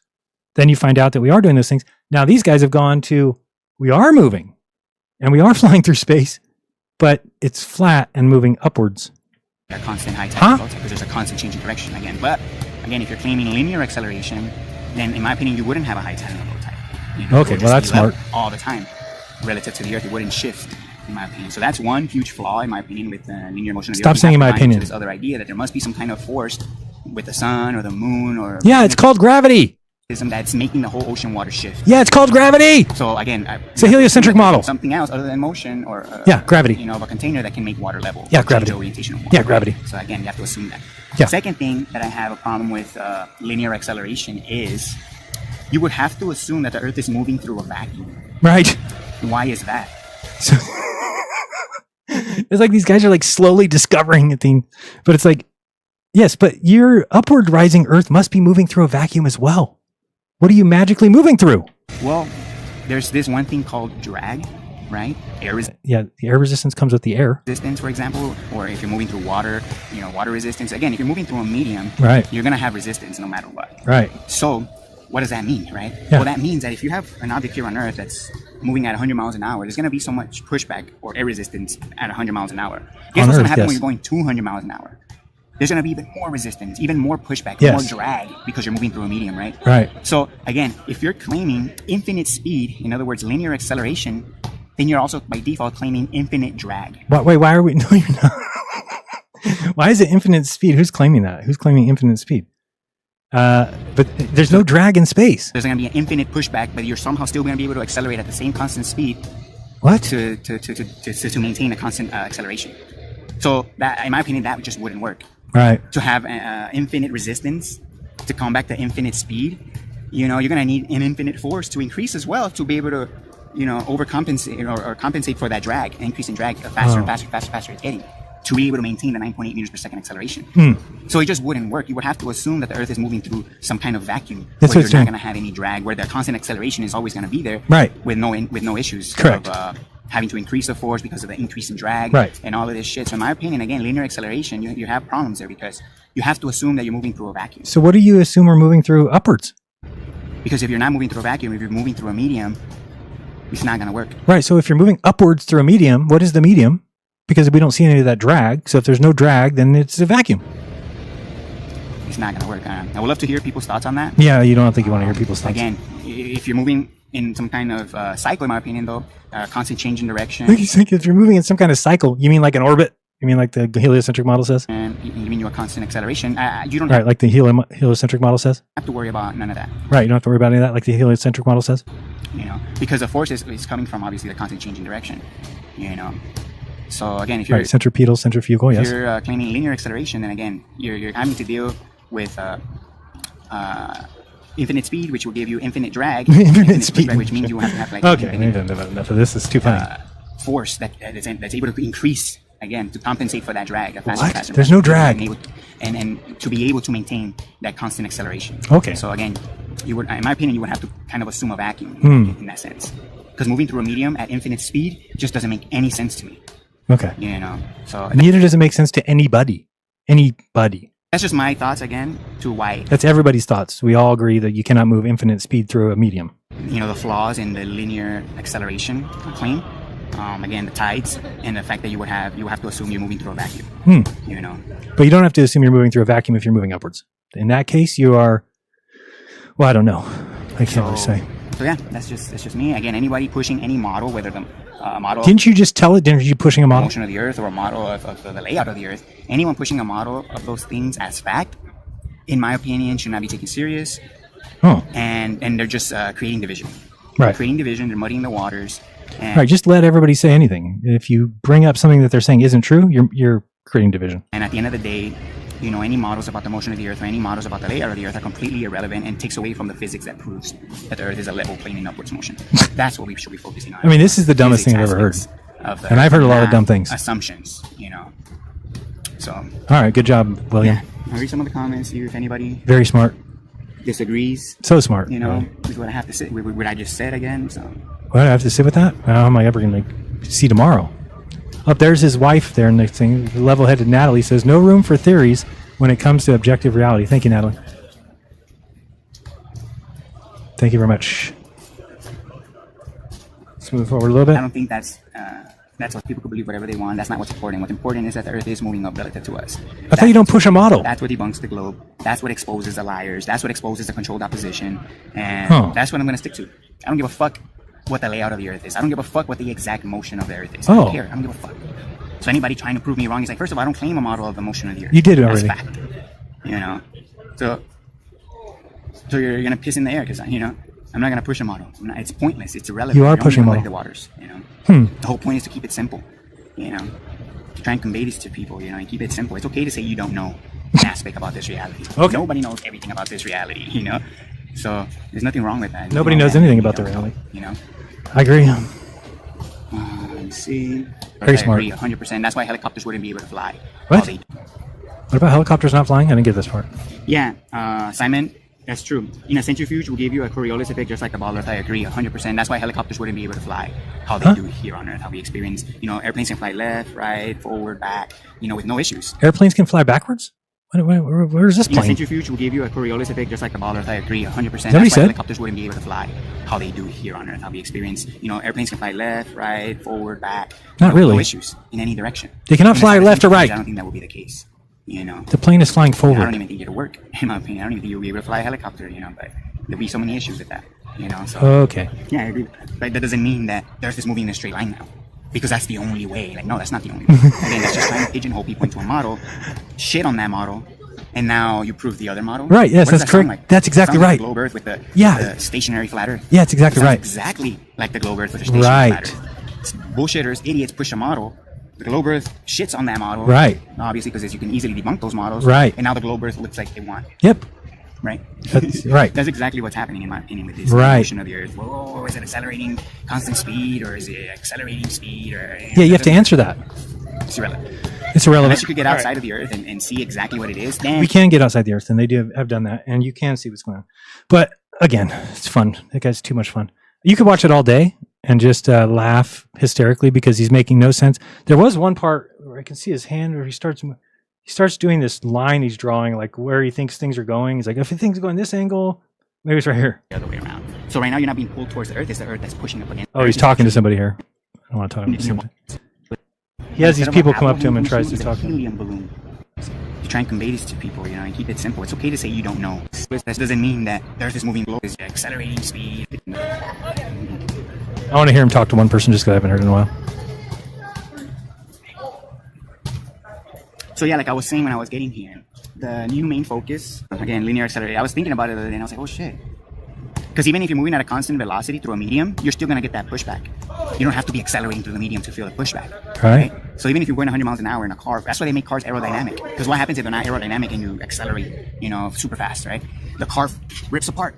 The car will literally rip apart, you know, because again, by default you have to assume a vacuum. Yeah, of course. Which is no different than the globe in my opinion. And you have to assume. Right. So how long will it take this guy to get it? He's just basically saying everything that we have to assume is what the globe already has determined.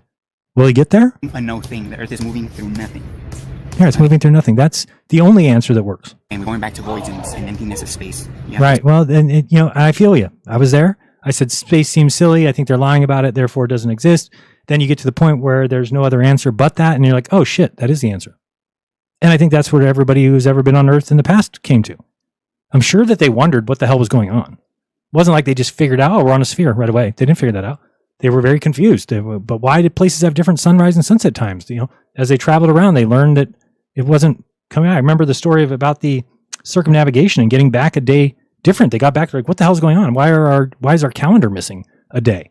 And it's because even that's not even something that they understood, that, oh shit, on the earth that we can never have the same day if you're traveling one direction and somebody else is going the other direction, because you're going to actually have less passage of the sun. Start assuming that, because again, it just wouldn't work if you're moving through a medium. So exactly. So he's now declared that it doesn't work if we're moving through a medium. Okay. So therefore we either are not moving or moving through not a medium. So far we got there, right? Increasing your speed to infinity would not work. It just would not work. Nobody said that anybody increases speed to infinity. You know. That was good. You know, anybody that disagrees, please explain, your reasons. I would love to hear them. Because I tried breaking this, I tried breaking it, trying to find other ways around it, and so far I couldn't find any, There's no way. There is no way. Flat Earth Dave, I would say Witsit, who else? All the mainstream Flat Earthers. I want to hear what he's talking about here. Eric Dubay. What are you talking about?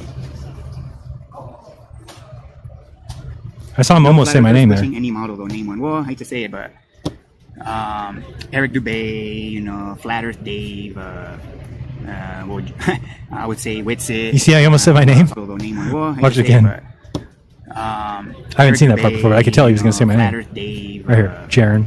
I would say Witsit. Witsit. Who else? All the mainstream Flat Earthers. They're all pushing a model. They're either pushing a model of a stationary Earth, or they're pushing a model of the layout of the Earth, or it's one or the other. They're pushing a model regardless. But you're not. Based on nothing. That's another thing. They're pushing a model based on nothing. Actually, they're pushing a model that contradicts physics. So not only is it a model that's based on nothing, it's actually a model that is in direct contradiction of physics that we know. Wow. So who else does that? Globe Earthers do that. They push a model that's a complete opposite of what physics shows. The globe model is the complete opposite of what physics shows? So now you have all these mainstream Flat Earthers doing the same thing. They're pushing a model that completely goes against the physics that we see here on Earth. This guy's smart. So smart. All at me. Will you ever join a debate with a Flat Earther? I mean, I would say no. I wouldn't want to, but at the same time, if they're honest and genuine. Oh boy. All right, we're done with that. Especially motionless Flat Earth trolls. All right, let's go over to the Jeranism show. The same thing. We'd love to have conversations with people that are honest, that believe the globe, but people are trolls and they don't really care about truth. Then not really that. He cares about truth, though. As long as he cares about truth, we're all good. We are all good. Level-headed William and Dell are cool now. Are they cool? I don't know about that. Is what's her name here? Flurf Destroyer? She gotta love this guy. It's got to be your favorite, right, Flurf Destroyer? You got to be a fan of this guy. He's a bit of a tool. He's a lot more than that. I hate his facial expressions and just, man, we can't, it's impossible to be traveling through a medium. Yeah, good. So then what? Well, just don't tell us, I guess. All right, Jeranism show. It's going to start, let's say 6:30. I don't think there'll be very many people that want to argue about the dogs, but we'll see. Maybe they want to talk Charlie Kirk or maybe something else. So maybe we'll just go an hour. See you at 6:30. And that video is already up. Do you need the link? No, you just go to Jeranism. I think if you go to my channel and hit join, if you need to join for $5, you can. If not, I understand. Money is tight. I get it. I'm going to have to take up dancing at bachelorette parties, I guess, is coming soon to a Chippendales near you. All right. See you guys soon. What do we have here? Do we have that? I'll play the intro on the way out here, even though I forgot to play the intro. And we'll see you guys over there 6:30. I love you. Please be here next week for another episode of Interesting. We'll keep going with these on Fridays at 3. If you have a topic that you want me to cover, I still have a couple in the works for sure. I want to do San Bernardino. It was one of my big things that got into truth. So I want to expose that and kind of show the things behind that. But then there's some other things that I've changed my mind on. The Trump assassination attempt and quite a few other things that I want to relook at. And if you've got something you want me to cover, I basically spend a couple days trying to pull evidence for both sides of the argument and then play it out for everyone to see, and then they can correct me, and we'll do it kind of as a group. And as a group, we can move through truth. So at this point, hopefully you agree with me that police dogs need to go away and that level-headed William is a moron. Moronic. See you guys soon, 6:30 on the other side. I remind you, do your own research. When you do, you'll never again believe. You can't tell the shape of the ground by looking at the lights in the sky. You can, and we're not moving upwards, that's for sure. Welcome to Peace. Interesting Test. Welcome to Interesting Test. Welcome to Interesting.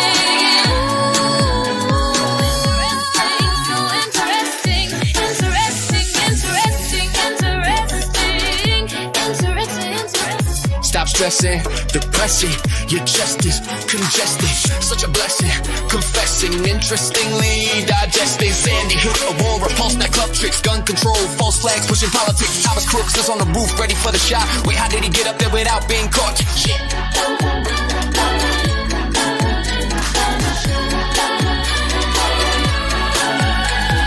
January 6th was a psyop, CA actors all around. Gaslit on 9/11, how did Building 7 come down? Shout out to Stoneman, Douglas, another rules. Fuck the MK Ultra asset impacting the coons. The Boston bombing finish line wasn't any fun. No, at that time Vegas, everybody 91. Memele Paddock, had cases filled with gas. San Bernardino black SUV, where the fuck you at? Morning attack, you waited 6 hours, and then you went back? Nah, can't be different, one shot straight through the brain. Mark Kelly with the surgery to fly the shuttle. Hustle lame, Stonehenge, how'd you get the rock so high? With this brain pretty ease, or what a lie. Shout out to Charlie and Ashley, baby, too. Sucks that your children have to grow up without you. Welcome to Interesting Test. Welcome to Interesting Test. Welcome to Interesting.